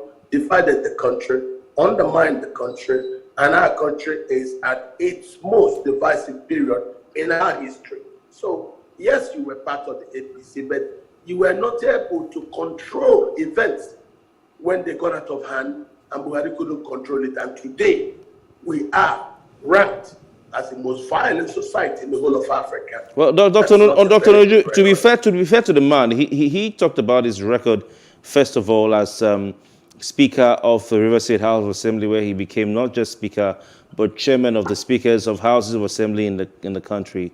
He now talked about his record as two-time governor of Rivers State. He gave his record in healthcare in Rivers State. He gave his record in education in Rivers State. He gave his record in the economy in Rivers State. He gave his record in tackling security in Rivers State. He gave his record in addressing agriculture in Rivers State and said he would replicate this, what he did, the template, the success, that same thing we'll do in Nigeria. So he started from what he had done in Rivers State. For instance, in Rivers State, he talked about building several brand new healthcare centers, employing more than 600 doctors and buying every one of those doctors a car so that they will stay in the hinterlands, in the villages and the towns where doctors do not want to go to. Well, one thing I can tell you is of all those things he has said, Amechi is not Peter Obi. So these are the things you can see. Of all those things he said, he doesn't have a record close to what Peter Obi is now using to regale Nigerians and force our country people into a brand new phenomenon. So leave that alone. None of them spoke up as President Buhari's problems in governance showed up and sought to divide our society, sought to undermine our country. None spoke up against the violence. Today we are in a slow motion civil war. None spoke about the employment of nepotism as policy of the Buhari administration. All right, Dr. Kach. Dr. Yes. Kach, for the want of time, let's quickly, also take a look at the Vice President's speech, which some people have tagged as the best last night, especially when he started on that emotional note where he recognized, the attack that happened in Ondo State, or to be precise. Let's take a look at that. We'll be right back. Stay with us. Leaders of our party, members of our party, distinguished guests, all of our young people, ladies and gentlemen, the great Nigerian youth, greatest of the greatest of the greatest Nigerian youth. Thank you very much. Thank you very much. First, let me begin on a solemn note. I join you and the good people of Ondo State in mourning the victims, men, women, and children, of the heinous and dastardly terrorist act that took place at the St. Francis Catholic Church in Owo, and other victims of terrorism across the country. And I pray that the Lord God Almighty will comfort their families and that we'll never see a repeat of these heinous acts in our nation again. I'm deeply honored to stand before you today and to share this platform with 22 other exceptional members of our great party who today vie for the preferment of the presidential candidate of our great party, the APC. Like most of us here, I am a Nigerian. I was born here. My parents were born here. I went to primary, secondary schools, and university here. I have worked here all my life. This country has afforded me most of the education and opportunities and the worldview that I have. I have seen and experienced the great prospects of Nigeria. I know that it is possible for us to have a world-class educational system. It is possible to have a world-class healthcare system for all Nigerians. It is possible to establish a tech economy here in Nigeria. It is possible to establish a bitumen processing industry in Ondo, gold processing in Zamfara and Osun, and exploit and process the finest precious metals and stone. All right, Vice President, Federal Republic of Nigeria, also vying for the presidential seat ahead of, in 2023 under the APC. But Dr. Kach, you mentioned that none of these contestants or aspirants, however, have been able to highlights the problems of Nigeria. You have the vice president. He's talked about the educational sector, the health sector, and we understand that all of this has contributed, as a major challenge in our economy, including security. But what do you really make of this? Can you also still say that no candidate actually talked about the problem of this country? Yes, thank you very much. These men, I see all of them as collectively guilty of whatever me and you accuse President Buhari of. Why? They kept quiet. They never spoke against the terrorism. I don't know. Look at them. Today, he's mentioning about the killings in Owo. And you hear what Akeredolu said. Akeredolu says that the Owo massacre were done by the same Bororo Fulani bandits who have been killing people in the north. How many times has any of these men on the podium ever complained about the slow motion terrorism? None of them does. You only come now to make noise on a campaign ground. I see all of them as guilty of every offense we accuse as the people President Buhari of. Because why? They kept mute while the country burned. That's why I think Nigeria should reject them. Never mind about our sectional or our ethnic inclinations to emotions. This band of men failed this country. They failed because as real leaders, they should have spoken up when we expected them to. And that's why I remember the quote by Martin Luther King, that they will not worry about their enemies, but will very, very much worry about the silence of our friends during the times of challenge. When our country was being ravaged by terrorism, they never spoke because they thought the presidential body language supported those who were shooting down aircraft in Zamfara. Okay. All right. Blowing up railway lines and stopping the Kaduna airport from being functional apart from kidnapping people on the street. We have to unfortunately saying? interrupt Nothing. you. Doc, one of the, thank you very much, Dr. Nonoju. Let's quickly listen to Pastor Dr. Tunde Bakare of Latarian Assembly, who is an aspirant. He says he's the 16th president of Nigeria. He is to be the 16th president of Nigeria, as God has revealed to him. He had a very, very impressive, some would say, and inspiring speech. Let's listen. Mr. President, dear delegates, the time is now and the hour has come. Tonight, I'm not here to step down for anyone. I respect all aspirants, and I've said wonderful things about them, including Asiwaju Bola Tinubu. But I am here by the grace of God to step up with the support of the delegates as the 16th President of the Federal Republic of Nigeria. I'm offering myself to close the distance between the Nigerian reality and every Nigerian dream. I will, by God's grace, unlock the power of public policy to accelerate the transformation of our nation. I will infuse our young people with a surge of hope for what... Dr. Nunju, very quickly, your thoughts on two things. Number one, the flurry of those stepping down for Asiwaju Bola Tinubu, whether that would translate into votes, delegates' votes for him. And then secondly, Ogbonna Ayonu's passionate appeal to the party. It was really touching what he said. Very quickly, please, because of time. The clip you've just played now of Tunde Bakare is such a clown, is the biggest clown game. One, Bakare didn't come as a member of the party. No, he came as a Nigerian who said Buhari promised him, after him, he would impose him. Bakare is the olden days Ahmed Lawal, a man who thought he would impose as president just because somebody promised you something some time ago. So leave that alone. If we move forward, I will tell you, it's been a very good night. It has been a very good 72 hours for our democracy. I pray that those who have found their energy and their courage in the past 72 hours will also sustain such momentum, because nation building is not an event, it is a process.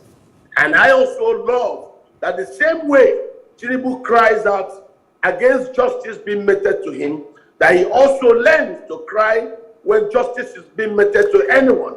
All right. Because injustice against anyone in society is injustice to the rest of the society.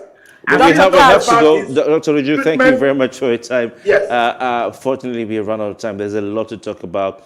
We will be engaging with you a lot more as we count down to the 2023 elections. I'm going to join you after the program, Messi and myself and the entire crew, to grab our popcorn and see who comes out, emerges as the winner. It reminds me of what happened the days of Obasanjo when Chief Tommy Kimi was counting his votes and he went to Obasanjo. I don't know whether we're going to see something like that. But thank you very much for your time, sir. Thank you for having me. All right. Merci. We're looking forward to that. I can't wait to get back to watching it, but we have to go. Definitely. Thank you so much for being part of The Breakfast. We do appreciate your time. And we will return tomorrow with The Breakfast. The time will be 7 o'clock up until now. We take a break now, and when we return, it will be time for the news. But if you missed out on any part of the conversation, it's all right to follow us on Facebook, Twitter, and Instagram, and subscribe to our YouTube channel at Plus TV Africa, Plus TV Africa Lifestyle. I am Messi Popo. Have a fantastic Wednesday. And I'm Kofi Bartels. God bless Nigeria. And of course, we're back tomorrow, same time.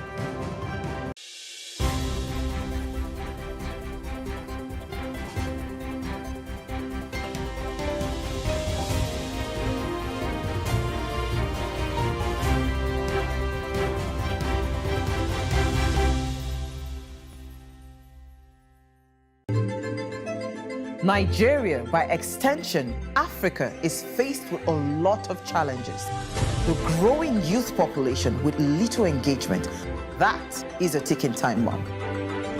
We are a blessed people with diverse culture and highly cerebral minds who have a lot to say. And yes, we are talking. It is important we drive the right conversation that informs, inspires, influences thought and action. If we say there's beauty in our diversity, then let us embrace our diverse culture. We must continue to courageously be the voice of transformation as we are the hope for the future. Yesterday's conversations shape today. What are you saying to shape your tomorrow? We know you have a lot to say, and we are here to hear you. There is no voting on social media. To vote, you would require a permanent voter's card. To get your PVC, visit cvr.inecnigeria.org. Create your account with a valid email address and start the registration process. An activation link will be sent to you. Click on the link and activate your account. Fill out the form, pick and submit a convenient date and time for your biometrics. Print the application slip, which should have your QR code. On the appointed date, go to the nearest INEC office for your biometric capturing. Thereafter, you will get a registration slip to pick your permanent voter's card when ready. Get your PVC today. This message is from Plus TV Africa.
Good morning. I am Khadijat Balogun, and this is the news brief on Plus TV Africa.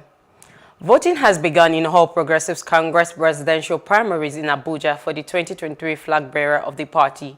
14 aspirants are still in the race. They include Chukwemeka Nwajuba, Pastor Tunde Bakare, Hamad Rufai, Senator Rochas Okorocha, Jack Rich, Governor Ben Ayade, Governor David Umahi, Asiwaju Bola Tinubu, Senator Hamad Yarima, Dr. Hamad Lawan, Vice President Yemi Osinbajo, Rotimi Amechi, Governor Yahaya Bello, and Ogbonaya Onu.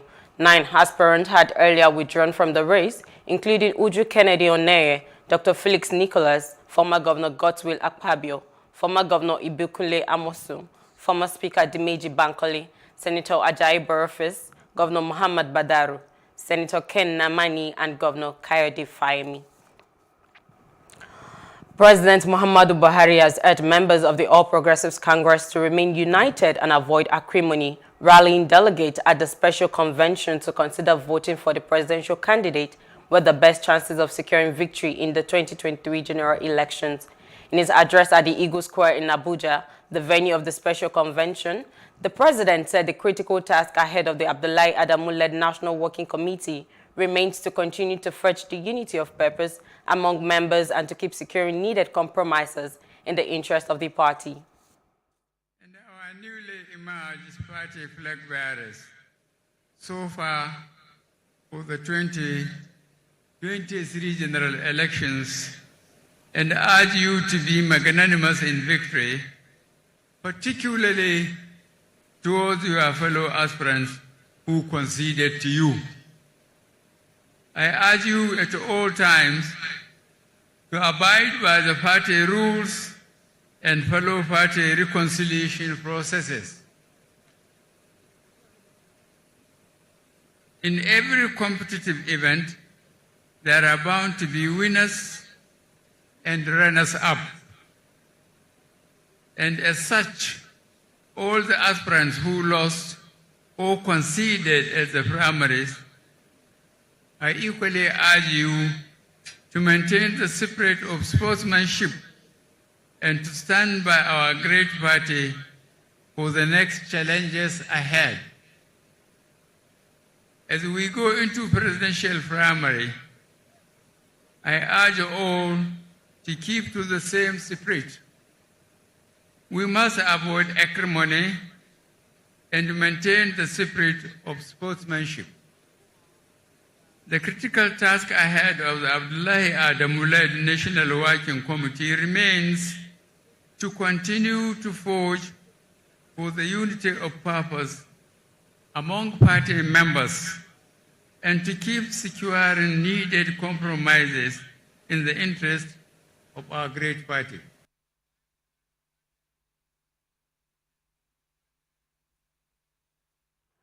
And still on the APC primaries, the Vice President of Nigeria, Professor Yemi Osinbajo, has assured delegates of the All Progressives Congress of solving Nigeria's challenges. He gave the assurance at the ongoing National Convention of APC in Abuja. The presidential aspirant urged the delegates to vote for the aspirants they believe in. He also asked delegates to vote for an aspirant they trust. According to the VP, Nigeria can have a first-class healthcare system and education with the right leadership. And so we stand today on the threshold of history. To paraphrase Winston Churchill, so much depends on so few of us. 2,322 delegates will decide the future of our children and their own children. 2,322 persons will decide the fortunes of Africa's largest economy and the largest population of black people on earth. 2,322 people. What an awesome responsibility. What an incredible moral burden. The future of our children compels us and compels all of you, our distinguished delegates, to vote right tonight. We are a religious nation. We believe in the power of prayer. We all pray for a country that is peaceful and prosperous. But God allows us, by our voting, to show Him whether we mean the prayers we pray or not. You cannot wish this country well and vote for someone you do not believe in. You cannot. A chieftain at the All Progressives Party and a presidential aspirant in the 2023 election, Asiwaju Bola Tinubu, has revealed why he deserves the party's flag bearer. The former governor of Lagos State, while presenting his speech to the delegate of the party at the presidential primary in Abuja, noted how he transformed Lagos among other achievements. Senator Oluremi, I step forward because I believe I can lead our party towards the brightest future. I have expertise, my record of corporate leadership, my financial expert, my experience as an executive governor of Lagos make me unique among all other aspirants, giving me the requisite skill to accelerate the progressive reform that will change the face of our national economy. I can not, on this day, talk of a brighter and prosperous future without declaring my determination to fight terrorism and insecurity to the very end. I mourn the lives already lost, proud to do everything possible to ensure justice and forever erase terror from our land.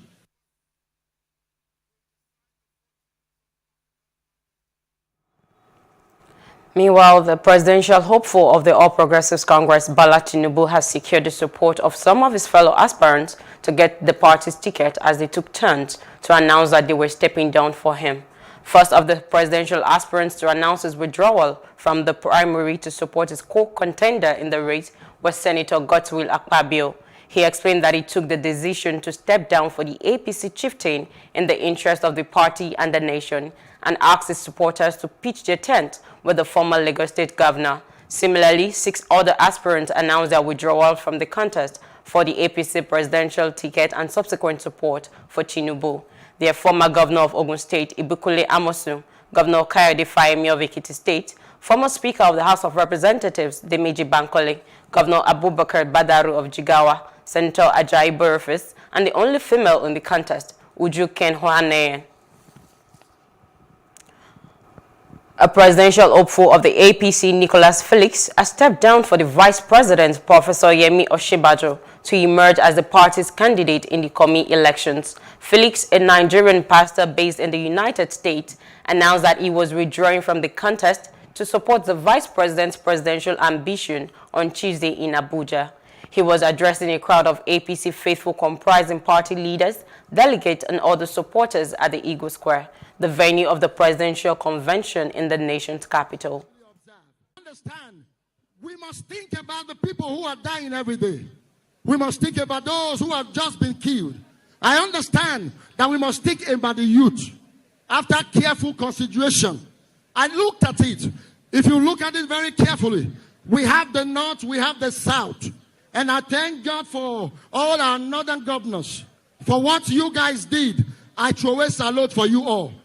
For allowing power to go to the South, I throw a salute. But I must say, apart from the North and the South, Nigerians are divided into 2 religions. We have East Muslim and Christian. I grew up with Muslim, wonderful people. Many of them are my friends. But we cannot have a Muslim and Muslim ticket in this election.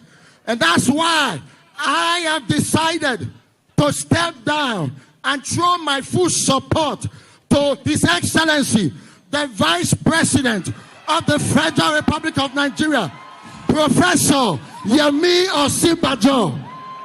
Listen to me, all my delegates, many of you I spoke to you one-on-one, many of you I called, even until yesterday. I am asking, if you want the youth voice to be heard in Nigeria, if you want the youth to be in the cabinet, vote for Yemi Osinbajo. I have come to throw my full weight Now, the former Minister for Science and Technology, Dr. Ogbonaya Onu, says there is no justice in having the All Progressives Congress fail to zone the 2023 presidency to the southeast. Onu stated this on Tuesday at the Eagle Square while pitching his agenda to party delegates just before the commencement of voting at the presidential primary. He recollected how 23 years ago, he sacrificed his presidential ambition just so that two candidates from the southwest could run. Now, Mr. President will be completing his tenure by 29th of May next year. I think, naturally, it should be somebody from the southeast. I'm not saying this because I'm from the southeast. Somebody from the southeast that will now replace him. And that will give the opposite of South versus North and Christian versus Muslim. And it will bring stability to our nation. It will strengthen the unity of Nigeria. And I believe that this should have been done. And I personally, 23 years ago, I made a personal sacrifice when there were three parties and I held the presidential ticket of one of the three. But I had to let it go in order to solve a problem in the southwest, to make sure that two Olus contested for the presidency. That head or tail, one will become a president. And that brought down tension in the country. And this is what would have happened if we allow the southeast to, which is look at it. The southwest has 8 years as president, 8 years as vice president. Can you, at the South, they have 8 years vice president and president. Where is the justice? Where is the justice? Now, away from the APC presidential primary, a federal high court sitting in Abakaliki has nullified the rescheduled primary elections of the Ebonyi State People's Democratic Party. The court ruled that the primary election, which took place on June the 5th and 6th, and produced Senator Obinna Ogba as a governorship candidate, was illegal, unconstitutional, null and void. The court also upheld the primary election earlier conducted on May the 29th, which produced Ifeanyi Odi as the governorship candidate of the party. And in Lagos, the Independent National Electoral Commission has revealed that only 3,000 applicants have come for the collection of their permanent voters card, 1 month after it flagged off the distribution of about 34,000 newly printed cards for new registrants across the state. The resident electoral commissioner, Olusegun Agbaje, made this known at a news conference on youth vote count, an awareness campaign to mobilize and get youth registered in the continuous voters registration held at Tafawa Balewa Square in Lagos. The INEC boss said that the CVR would end on June 30th, adding that INEC didn't have any intention of extending this closing date for registration. Activities in the National Assembly were grounded to a halt yesterday as members of the Parliamentary Staff Association of Nigeria, PASAN, and National Assembly Service Commission began an indefinite strike action. The strike action is in demand for the implementation of a subsisting memorandum of understanding for payment of all arrears and other conditions of service to the staff of the union. Emmanuel Hehijene completes the report. The strike action by the workers was necessitated by the National Assembly management's refusal to keep an agreement reached and jointly signed by the Parliamentary Staff Association of Nigeria, the National Assembly Service Commission on 13th April 2021. The striking workers mounted a blockade at the entrance of the National Assembly complex, preventing lawmakers, staff of various financial institutions operating inside the complex, and others from gaining access. The workers insisted that the industrial action will continue until all agreements are met, including revised conditions of service, training and retraining of staff, payment of minimum wage arrears, leave grant, and other allowances. The manager of the National Assembly, starting from the Senate President and the Speaker down to the clerk, have refused to honor an agreement we reached in 2018. The agreement was based on a revised condition of service for staff of the National Assembly, where some allowances were increased, while some were added. This issue, like I said, has been on since 2018. Until today, they've not implemented the said agreement.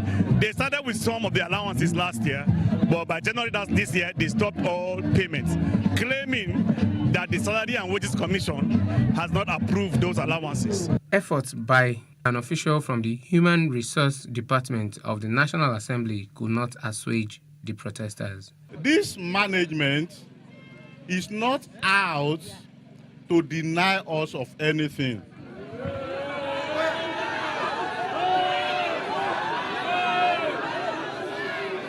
Yes. And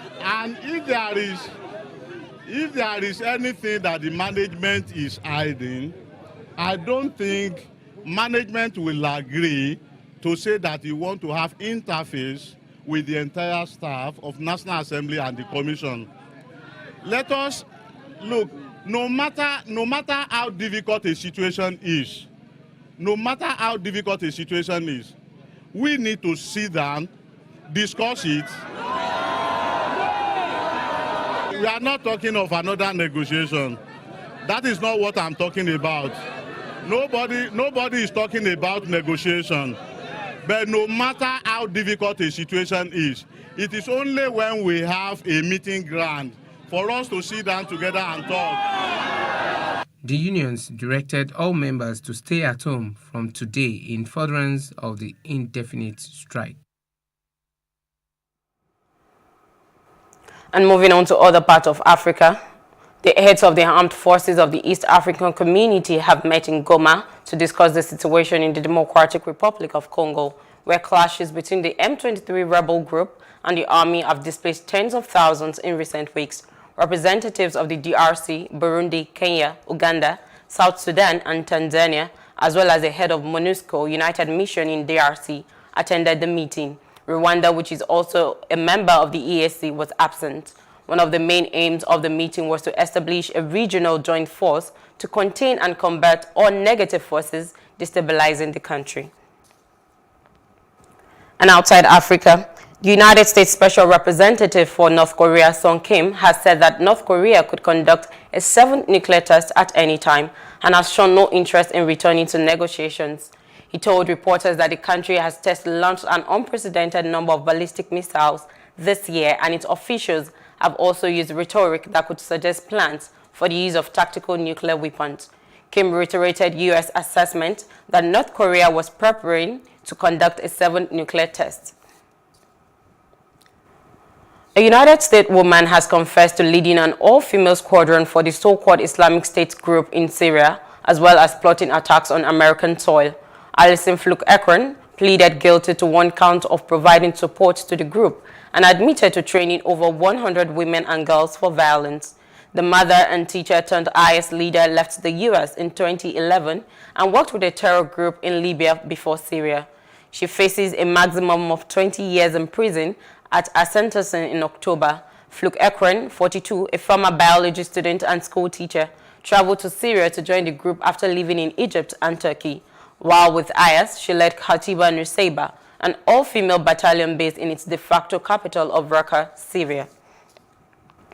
And in business news, Naira recorded a 0.12% depreciation on Tuesday to close at 420 Naira 75 kobo to a dollar compared to 420 Naira 25 kobo to a dollar recorded in the previous trading session, representing its lowest level since 16th of May 2022. The fall in the local currency is despite the 129.7% surge in forex turnover to $113.12 million at the import and export window. Meanwhile, the exchange rate remained stable at the parallel market, closing at 606 Naira to a dollar on Tuesday, the same as recorded in the past two trading sessions. This is according to information from BDC operators in Nigeria. The exchange rate at the peer-to-peer market moderated further on Wednesday, starting the day as low as 601 Naira to a dollar, compared to $602 to a dollar recorded as of the same time on Tuesday. And in entertainment news, Nigerian singer Timi Dakolo has called out all the Progressive Congress for using his song at their presidential primary without his permission. Dakolo, who disclosed that people get away with many things in Nigeria, further revealed that this is the second time it is happening. And in sport news, Senegal star Sadio Mane scored a 98-minute penalty in a 1-0 win over Rwanda to maintain the African champions' perfect start to 2023 Africa Cup of Nations qualifying on Tuesday. The forward settled a drop encounter in the Senegalese capital Dakar when holding his nerve to drill home and finally break Rwanda's resistance. It is the second time this year the Liverpool forward, heavily linked with a move to Bayern Munich, has converted a spot kick deep into added time after his 97th minute winning against Zimbabwe in Senegal's opening Nations Cup game in Cameroon. Mane, who also scored the winning penalty in the Nations Cup final, is also enjoying a memorable spell after netting a hat-trick in Saturday's win over Benin to become the Terenga's Lions record goal scorer. And that's the news brief. For more stories, please follow us now on Facebook, Twitter, and Instagram. And do subscribe to our YouTube channel at Plus TV Africa and Plus TV Africa Lifestyle. I am Khadijat Balogun. Many thanks for watching.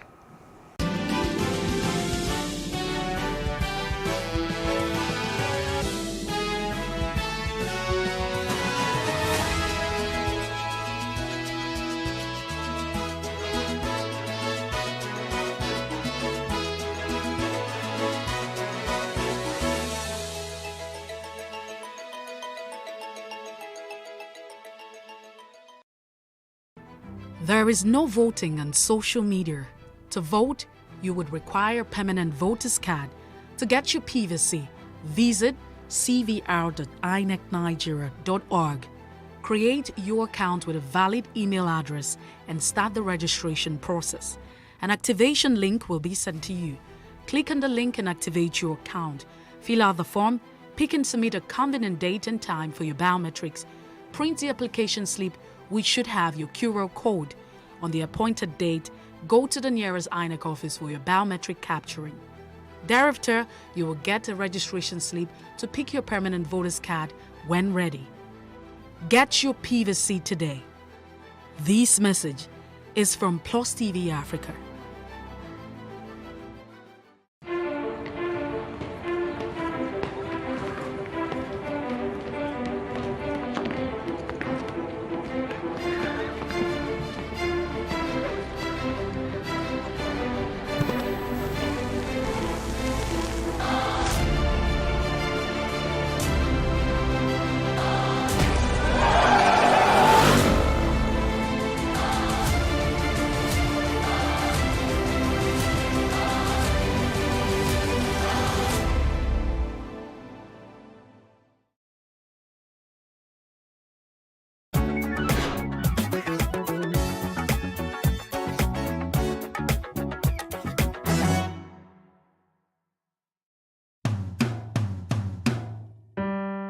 My name is David Oladimeji Olukemimako, a son of Awa Ijebu, Ogun State. Here is my good old days story. I was born in Ibadan at St. Mary's Catholic Hospital, Oluyoro, Okiofa, to the family of Abraham Olukoya, Adeinkamako, and my mother, Olabisi, the only child of her mother, was from Iba Imobi in the Ijebu Waterside area of Ogun State. I was raised by maternal grandmother, Madam Odilia Taiwo, Mami Ekotado. I was a gifted fisherman even before I turned 10 years old. I left the village of Itasin for Ibadan, and I got enrolled at St. Saviour's African Church School, Ekotado, Ibadan. Ibadan then became my world, where table tennis took all my attention in those growing old days. Traversing the various playing locations like Agbokojo, Racecourse Ibadan, and Liberty Stadium in search of fame and fortune. And as a young boy, I was very rascally and had my fair share of youthful exuberances. Ibadan Grammar School offered me opportunity for both education and sports. The school tempered my deviance, and the boarding house provided me enough activities to refocus for the future. Sincerely, for me then, no real role models beyond peer group influence. I had friends who were very studious. I tagged along and I was better for it. Oliver Baptist High School, Oyo, and University of Ibadan provided enough experiences that shaped my life